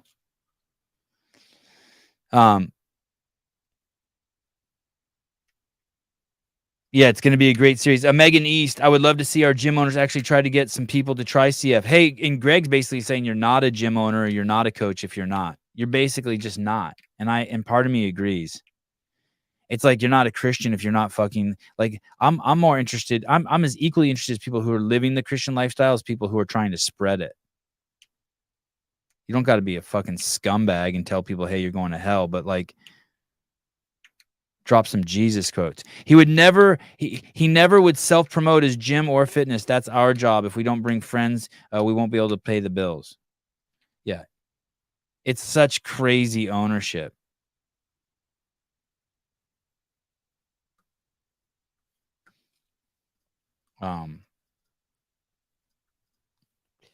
Jesus quotes. Wow, there's so many sponsored links for Jesus quotes. I skip by all those. I don't do any. I skip by all the sponsored links. Fuck you, Google, and your money. For what shall it profit man if he gains the whole world and suffer the loss of his soul? Jesus Christ. A new command I give you, love one another as I have loved you. So you must love one another. Jesus Christos. Ooh, that one's good. Ooh, that one fucking struck me. I felt my back crack a little.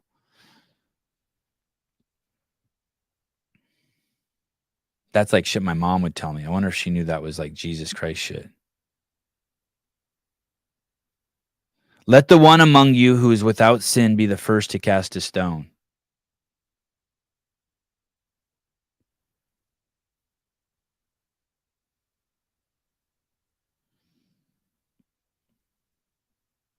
I need someone to explain this one to me. And behold, I come quickly, and my reward is with me, to give every man according as his work shall be. I am Alpha and Omega, the beginning and the end, the first and the last. Completely over my head. There's some gangster shit he says in here too. All my authority in heaven and on earth has been given to me. No shit.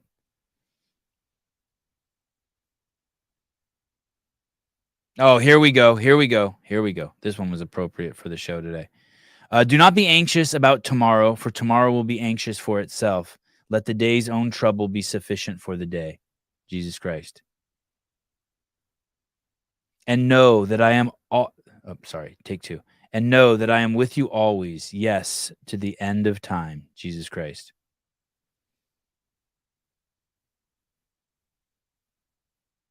There was one in here.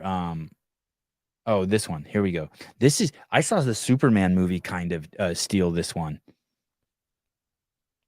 For God so loved the world that he gave his only son, that whoever believes in him should not perish, but have eternal life.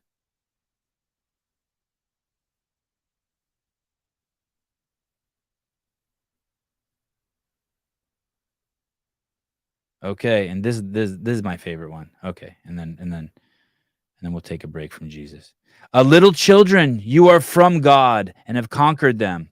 For the one who is in you is greater than the one who is in this world. Jesus Christ.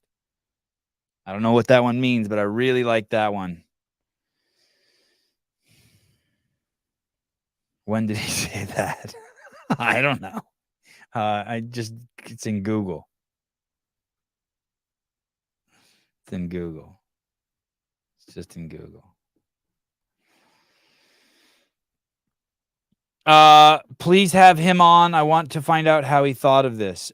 Jesus? Joe. Yeah, I'm going to have Joe on for sure. I think I'm going to have him on more than once. I want to know. I think I'm going to like TMZ his fucking ass. I'm going to be like all over that series if he can actually finish it.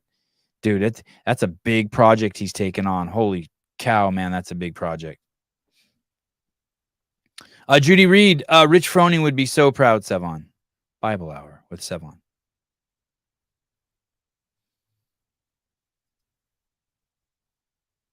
Have him on whenever he gets a member. I'm going to have him on sooner. I'm not really worried about him getting members. I'm worried about him showing worried's not the right word, but I'm interested in the videos of him like just approaching these people. It's like it's part what are those shows that we used to have when we were a kid on TV? The hidden camera shows. What were those called?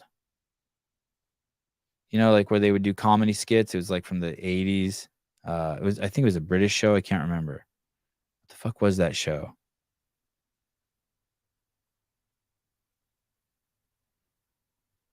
I can't remember the name of the show, but it's got Candid Camera. Thank you. Wow, Mason, you're a beast. Wow. Oh yeah, Punked is a little more. It's got a Candid Camera feel to it, and I just like that. Joe Nels. I'm not even erasing that.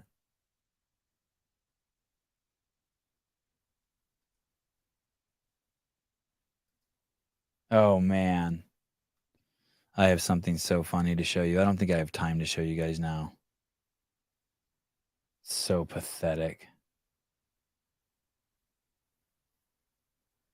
Hey, I'll talk about this real quick. In Dave's weekend review, his most recent one from 9/18/2023 at the 7:30 mark. Maybe I'll pull this up. The Dave Castro. Let me see if I can pull this up.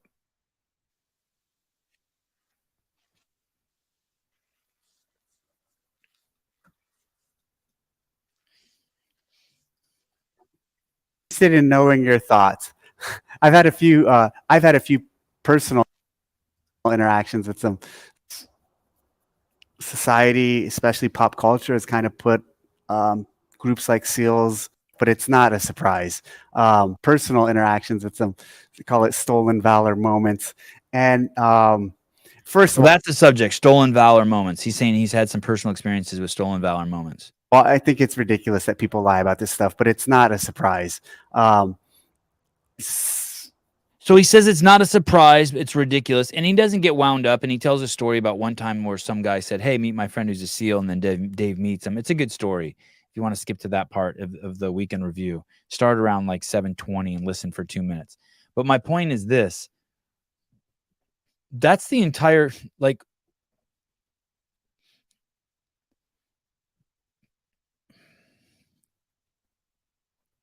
that's the entire thing that's the entire world we live in. You can just say anything. We have this segment of society that's just allowing people just to make any word mean anything, identify with anything they want. There was just in the UK, there was just a meeting of people who think that they're dogs. Sevan pretending like he's 5'5". Yeah, you can just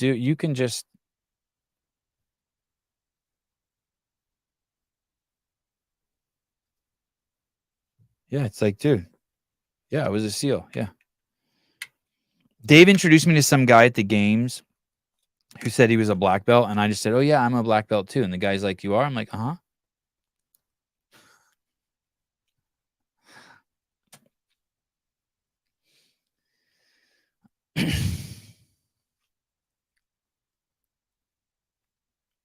Matt Miller.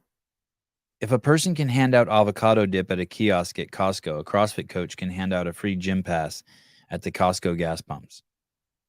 Bam.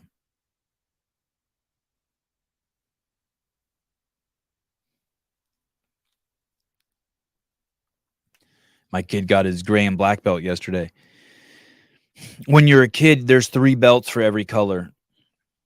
Well, not the white belt, but after the white belt, it goes white belt, and then there's 3 gray belts, and there's 3 yellow belts, and then there's 3 green belts, and then there's 3 orange belts, and then maybe there's 1 more.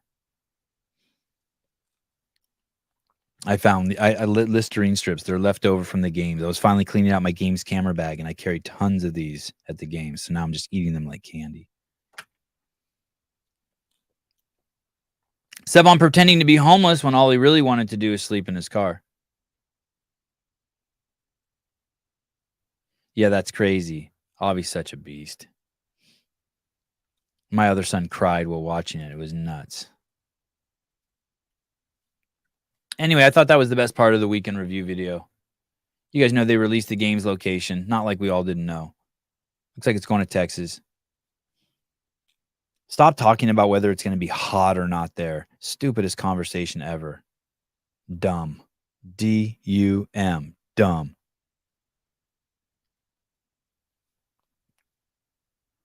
Go look at the layout of the place. That entire fucking thing is probably going to be inside. And if it's not, and it is hot, so what? Good.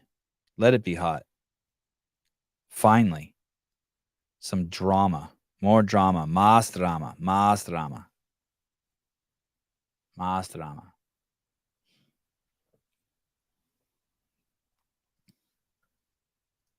Stolen valor.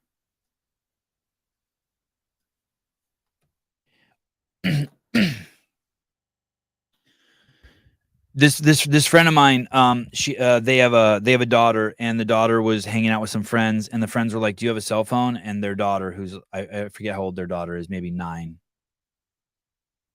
maybe younger, I don't even know, maybe 7, 8, I don't know how old the daughter is, but the daughter's like, "Yeah, I have a cell phone," and her friends are like, "Let's see it." So the daughter, the next time she goes home and she steals one of her parents' old cell phones, and she brings it, and the next time she's with her friends, she's like, "Yeah, look at my cell phone." And she's showing her friends this old cell phone, and she's just pretending to have a cell phone. And the parents were telling me this story. That's what this stolen valor thing is. Can you imagine being a grown-ass man and telling someone you're something you're not? By the way, that's the entirety of the city of Los Angeles. That's why I can't stand that place. That is more than 51% of the people in Los Angeles are just straight motherfucking liars. And they're perfectly okay with it. Telling someone you're a fucking Navy SEAL when you're a fucking grown-ass man when you weren't is like a fucking 9-year-old pretending like they have a fucking cell phone. Look at this shit. Fuck, now I'm on fire. This is fucking crazy. This shit scares me more than anything I've ever heard Joe Biden or anyone or like any of the politics shit. This shit scares me. This shit scares me more than fucking forcing people to take drugs, what I'm about to show you. This scares the shit out of me. This came from Spotify for podcasters. This is called building a loyal fan base. Spotify put this out. Building a loyal fan base. This is their master's class for podcasters right here. This is their master's class for podcasters. Hey, everyone. Let me repeat. What I'm about to show you is someone talking to me about building a master's class for podcasters. This is supposedly what, and by master's class, I'm bringing the presupposition to it, is it will get you a lot of viewers and the ability to make a living doing podcasts. Now watch this guy. Great to have you join us for another episode of Spotify for Podcasters Masterclass. My name's Jordan, and I spend a lot of my time speaking with creators about what we can be doing to improve your experience. This series is all about helping you get the most out of our platform. In our last episode, we were joined by Gael from Teenager Therapy to get an overview of how Spotify for Podcasts. Holy shit. First of all, is that a man? I cannot believe all the affects and weird shit this guy is fucking doing. This is the fucking craziest, fakest shit ever. This is supposed to engage me? My time speaking with creators about what we can be doing. Even the word creators. To improve your experience. Improve your experience. This series is all about. Yeah, it's full Starbucks. You get the most out of our platform. What the fuck's up with this shirt? In our last episode, we were joined by Gael from Teenager Therapy to get an. That guy's Teenager Therapy, Gael? Overview of how Spotify for Podcasters has given them the tools to reach new audiences and set their show up for success. You can find all the episodes and more over on our Creator Resources Hub. Today, we're going to be talking about engaging with your audience and building community. This guy's going to talk to me about engaging with my audience?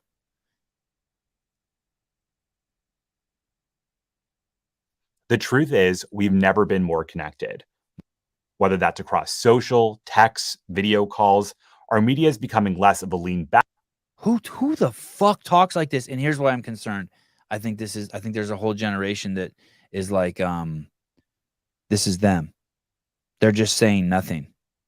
I think there's a whole generation of people like this that are just saying nothing and who are just fake. Look at his head. No one ever puts their head like that.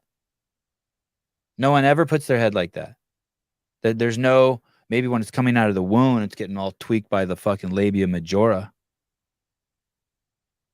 Yeah, corporate. Is that what this is? Corporate? This is nuts, dude. This is absolute idiocy. It's just vapid talk. It's like political bullet points. Back experience and more of a real-time conversation. For a long time, podcasting has kind of been a one-way street. And for some creators, that's just fine. But for a lot of you, we know you want to be closer to your audience and they want to speak directly to you as well.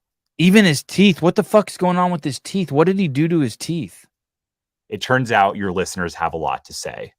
They might have valuable feedback on your show that you can use to grow and improve. Or maybe you want to know their opinion on a recent episode or get a gut check on something you're trying out. But all in all, you want to create a community of like-minded listeners. The fuck I do? You want to create a community of like-minded listeners? I do? What the fuck is going on here? This is the master's class from Spotify. I think I'm starting to get a little nervous that because I live in a fucking bubble, that the majority of the world is just fucking idiots like this, just adding nothing to the conversation, just noise. Hiller likes to say it. He just imagines it, someone being in a room with a broom, just pushing shit around like they have no dustpan. They're. That's where Spotify comes in. We have a number of features that allow your fans to engage with you directly. We're 127 in and he has said nothing. Today, we're going to show you how these tools work, how other creators are using them, and why interactivity is so important to your podcast development. And while it's still early, we're already seeing promising signals for how interactivity can positively impact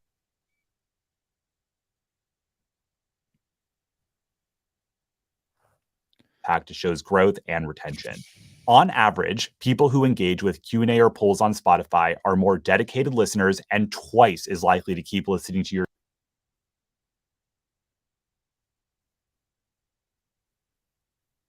What do you guys think? Do you think that like this? All you have to do is say something real these days and you're controversial. All you have to, like, by real, I mean, you just have to land the plane. All you have to do is like, that beetle over there is red. And now you've said something controversial. It's like that. No one wants to ground anything. I saw this the other day. I kind of wanted to play this for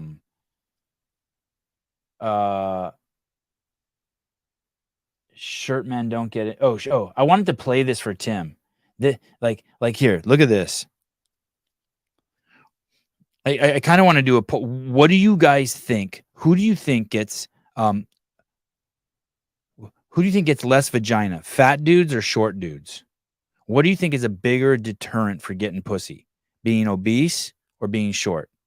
I wish I had Caleb here to do a poll. What do you guys think?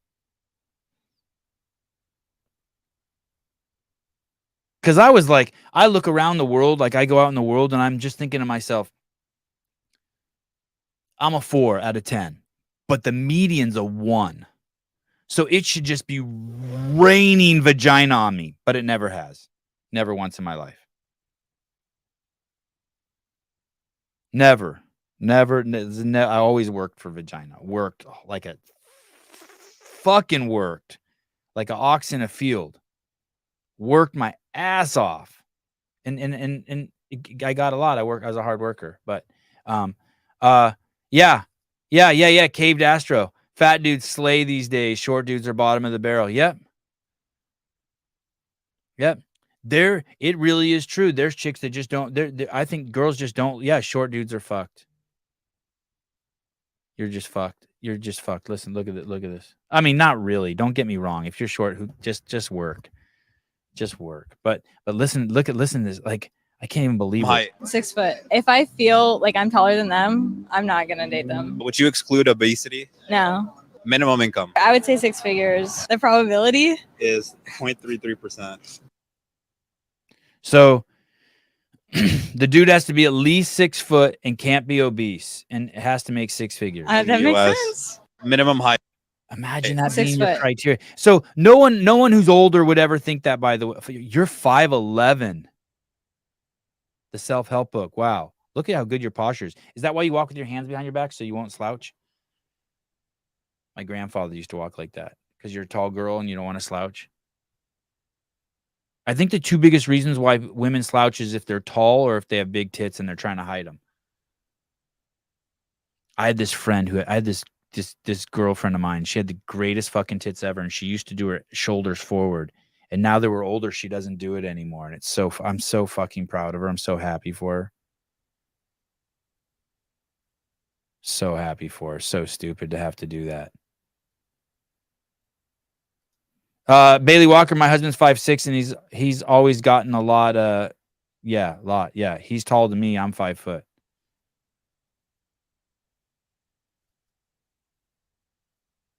Ernie Garza, my girlfriend's taller than me too. I think my wife will be taller than me as I get older. I think I'm going to shrink and she's not. If I feel like I'm taller than them, I'm not gonna date them. Would you exclude obesity? No. Minimum income. I would say 6 figures. But here's the thing. Here's the really good thing you need to know if you're a short guy. You don't want to be with someone like this. And I'm not just saying that to be mean. You want to weed it's nice that they're weeding themselves out already. I can't imagine having someone's height being a criteria for who I want to spend the rest of my life with.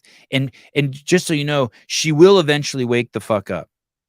Because when you're 52 years old, if your spouse is obese, you're stressed to the fucking max, dude. If you have a 6'2" husband who's obese versus a 5 foot husband who's not obese, because you're stressed because you love this person and you know that their health is they put themselves in a compromised state. So I get it when you're 20. Yeah, you know who the fuck wants a short guy when you're 20? Unless you're a Jew. Jew girls are smart. They're like they see, they're like, okay, that guy has health issues. He's going to make less money and it's going to be fucking worse in the long run.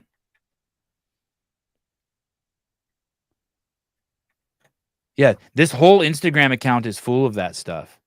Also, though, I will say this, the guy doing the interviewing is obese. So maybe that's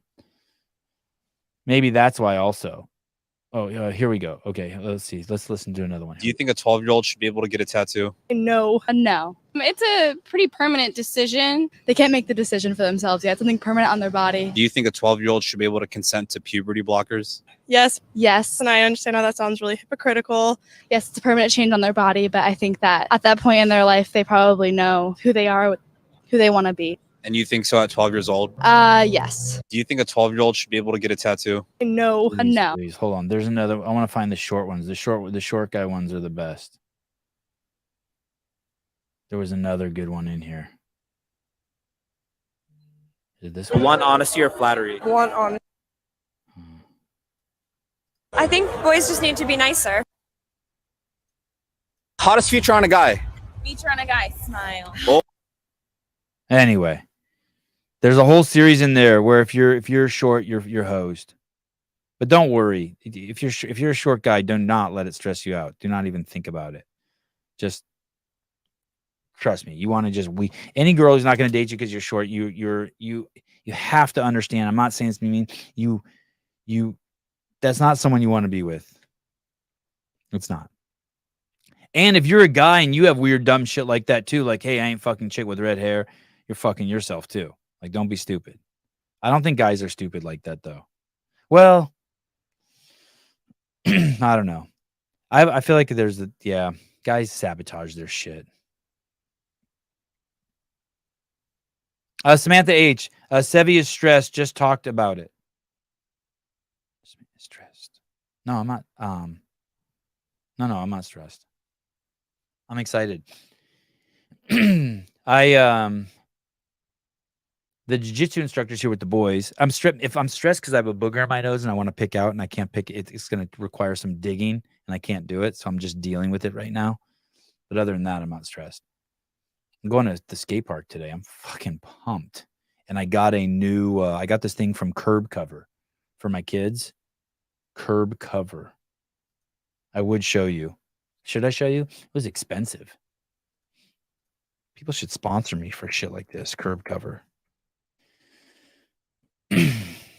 Curb Cover skateboarding. There it is.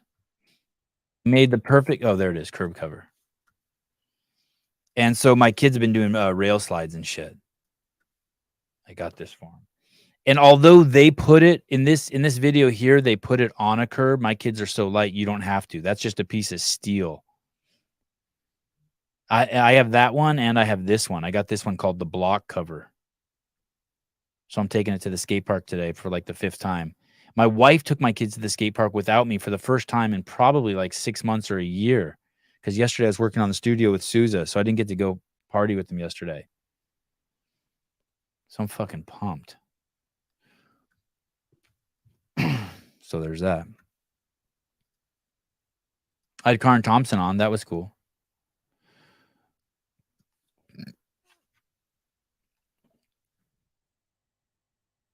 It's in Beijing. Holy shit, the talk is... Oh, here it is. Here it is. Wait. Oh, shit. Okay, here's another one. Okay, this is nuts. Listen to this. Man, we this whole next generation of people that's coming up, I guess maybe my generation was dumb too. But this is hard to process. Here we go. It's so you can be healthy and obese. Yeah, I mean, Even if you have high blood pressure, high cholesterol, on the verge of a that might stroke. not be your fault, but that's genetic too. That could just get passed. So right there, they conflated. First of all, he said, "Can you be healthy and be obese?" And they said yes. Complete lie. Not true. That's on to me. And then they switched it to it could be it's not your fault. Like, wait, what? But at the same time, people who are obese all have those same things in common. Fair. I can't really argue with that. That's true. Consensus is it's so you can be healthy and obese. Yeah, I mean, Even if you have high blood pressure, high cholesterol, on the verge of a that stroke. might not be your fault, but that's genetic too. That could just get passed on to me. But at the same time, people who are obese all have those same things in common. Fair. I can't really argue with that. That's true. Consensus is Here's the thing. I don't care whether they're right or wrong. It's just the message they're sending to obese people. If you're fucking obese, you don't want to be surrounded by people who are like, it's like being surrounded by codependents. You don't have to, once again, you don't have to go the opposite way. You don't have to make fun of, humiliate, talk shit. But you don't want people to be like, yesterday I was at New Leaf and there's a lady there who's very attractive. I don't know what she was. Colombian? I don't know what the fuck she was. She was dark skinned. And she was 100 pounds overweight. And she's sitting on a bench.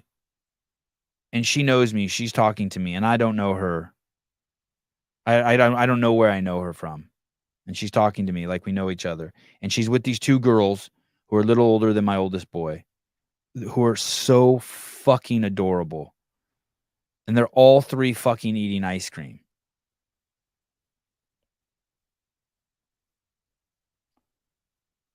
I don't know. Maybe the mom was 200 pounds overweight. Perfect genes, like just perfect hair, thick black hair, perfect skin.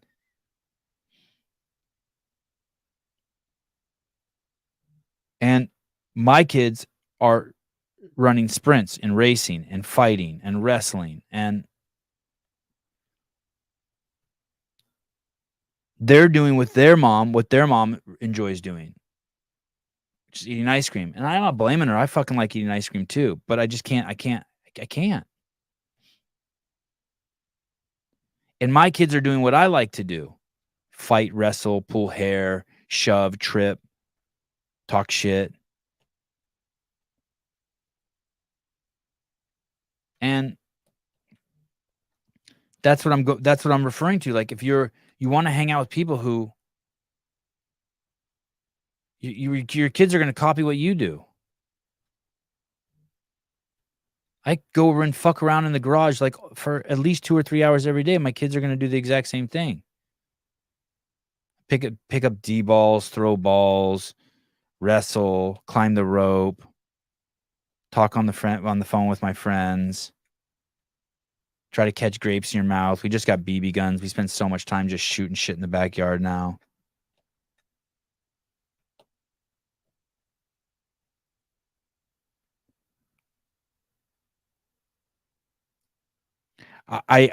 Here's something. You call me crazy. If I am going to eat ice cream, I don't even do it in front of my kids.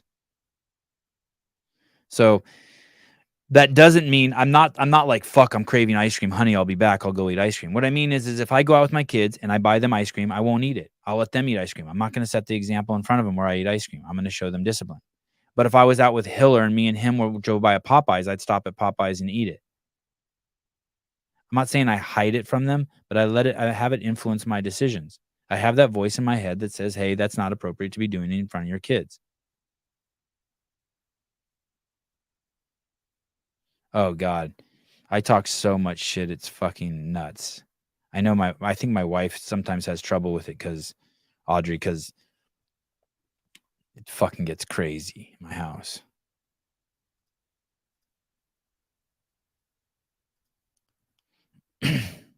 Oh no, he's ashamed hiding in the closet eating ice cream. I knew someone was going to take it there. No, not it. The reason why you went there is because, by the way, the great opportunity for you is because you have a mind of you think in duality. If I say I don't like someone, you automatically think I dislike them. I get it. Normal. That's not it at all. It's funny that there's people who do that, and yet you can't see how affirmative action is also is just 100% racism, that someone has to suffer to get something good. I'm not saying I eat in the closet. Some parents don't swear in front of their kids. They're not closet swearers. They don't run in the closet and be like, fuck, cunt, bitch, shit, slut. They just don't swear in front of their kids. I get it. It's cool.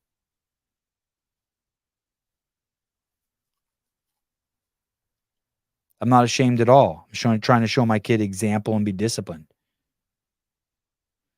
Do you think teaching your kids to talk shit? Here's the thing. If I taught them to talk shit, it would be beneficial. Unfortunately, I'm teaching them how to talk shit without intention. They just hear me talk shit. See that there's a kind of a nuance there. So I don't know. I get a little concerned. I know my mom has a pretty wicked sense of humor, and you know, you could accidentally hurt someone's feelings, which is important, because if you don't mean to hurt someone's feelings, if you don't, and it's part, if you're trying to do one thing but you accomplish something else, that could be a problem. And in that respect, maybe shit talkers, that could become a problem. All right. Come back, Riley. Come back. Let's have it out.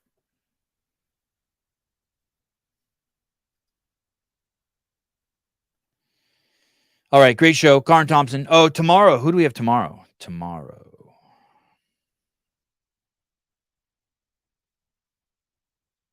Oh, Hunter McIntyre with Hiller, Andrew Hiller. Wow. You know I'm talking about the difference, Riley? I'm not talking about where I eat ice cream in the closet. It's not like I'm like, hey, I'm going to wait till they go to bed so I can eat sugar. I'm just saying that if I'm out with my kids and it's a day that they're going to get ice cream or something, I buy them ice cream and I don't eat it in front of, I don't eat ice cream. I'm going to be the example for them. It's okay. And it's worked. It's worked. My kids are very conscientious of when they're eating sugar. Like, they enjoy it still, but they're very conscientious of it. They won't just gravitate towards it. Here's another crazy thing that's so different about me and my kids. And they got this for sure from my wife. My kids can eat stuff without finishing it. So you could give my kids a milkshake and they won't finish it. which is crazy to me. I'm such the opposite that if my kids do get something like that and they leave all that shit in the car, I drink it all before I put it in the trash like a scumbag.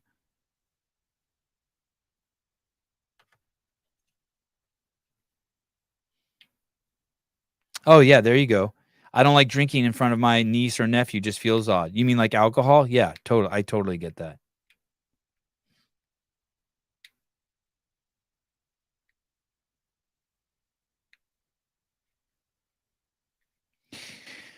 Karina, I had Karina Pace. I get so much backlash for not eating what the family's eating when we're out. It's tough, but I think showing constraint's important. I had a friend who had a girlfriend, and one of the sticking points of the relationship is that when they would go out, he wouldn't order what she ordered. And she said it made her feel bad because of how healthy he ate. And they would have like some legitimate fights over it.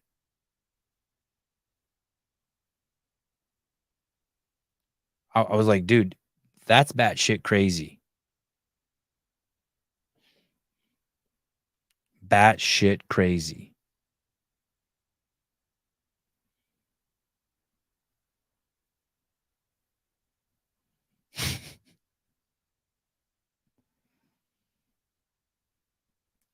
Riley, yes, I don't quite understand you buying it for them when you were out and not enjoying it with them, but it's not a bad thing.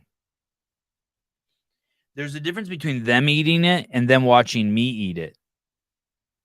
Do you understand that? It's the two totally different phenomenons. I'm the example for my kids. Two totally different phenomenons. I'm not saying my kids have never seen me eat ice cream, although I can't think of a time when they like. But I'm not going to show my kids me fucking opening the fucking gummy thing and fucking scraping out 10 that are stuck to the fucking bottom at 11 o'clock at night. I don't want them to see that behavior. You get it? And I don't have a problem with necessarily eating ice cream. I don't want to do it in front of my kids because I'm a role model for them. It doesn't bother me that I'm not eating it with them. I'm not like, fuck, I wish I had some.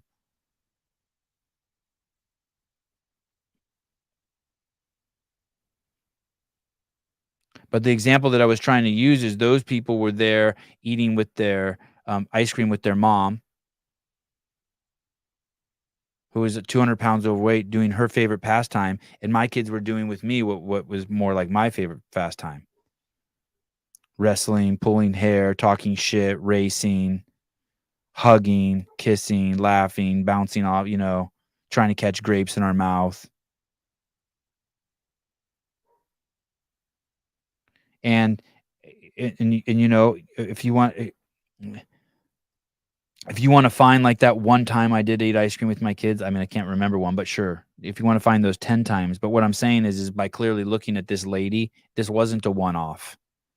That's what she did most of the time. Right? I could see her body. That's what she does every day at 3 o'clock. She eats ice cream. That's the only way you get a body like that. And now she's doing it with her kids.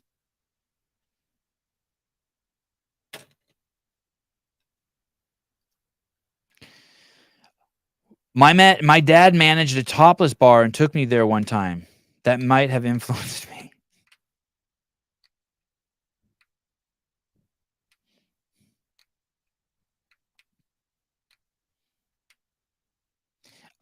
What I do, but you're together doing the same action. I understand you eating in their vicinity when they're not. I get what you're saying. I'm such a massive influence on my kids.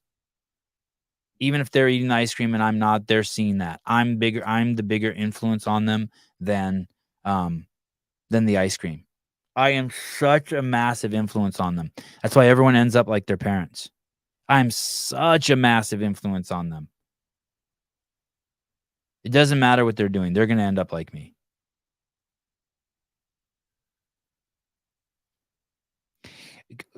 Riley, let me try to explain it like this too. I'll tell you a way to paint it in a different light. When I'm working out in the garage, if they walk in there, I fuck around less. Right? So if I'm doing if I'm doing 10 burpees on the minute for 10 minutes and my kids are in there, I do all 10 burpees as fast as I can at the top of every minute. If they're not in there, I don't know, rounds 8 and 9, I'm fucking going slow. And then maybe like on the 10th rep, like I take a small, like half-second rest at the bottom. If my kids are in there, I might do rounds 9 and 10, just skip round 10 and do 20 in round 9. I'm just cognizant, and all of that I see leaves a huge impression on them. Huge impression on them. And so that's even if they're not working out, or even if they are, like whatever. Graciano's like, okay, shut the fuck up. I get it. I know, Ernie. I know. Ernie says, I love my parents, but I'm trying to be the opposite. Yeah. So that's the thing. Everyone should want to be better than their parents, for sure. But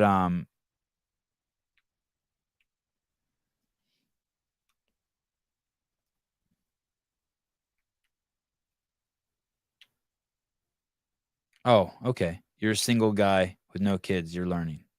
Okay, word. Yeah. And by no means am I suggesting that you be fake or hide shit, or like that can't be your mindset. It's just when those dudes are around,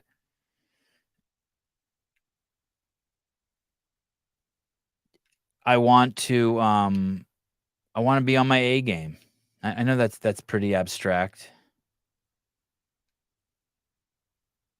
You know, I don't want them to see someone cut me off and see me flip them off. That's just me showing me that I'm losing control and wasting energy. It's not the easiest way to live my life, most productive way, best way to get the best out of life. I'm like, whereas if they're not in the car, I might be like, yeah, fuck you. And if they're in the car, if I do that, I'll be like, oh, fuck. It's almost like God is there with you, witnessing you. And tighten your shit up a little bit. Be cool. You know what I mean?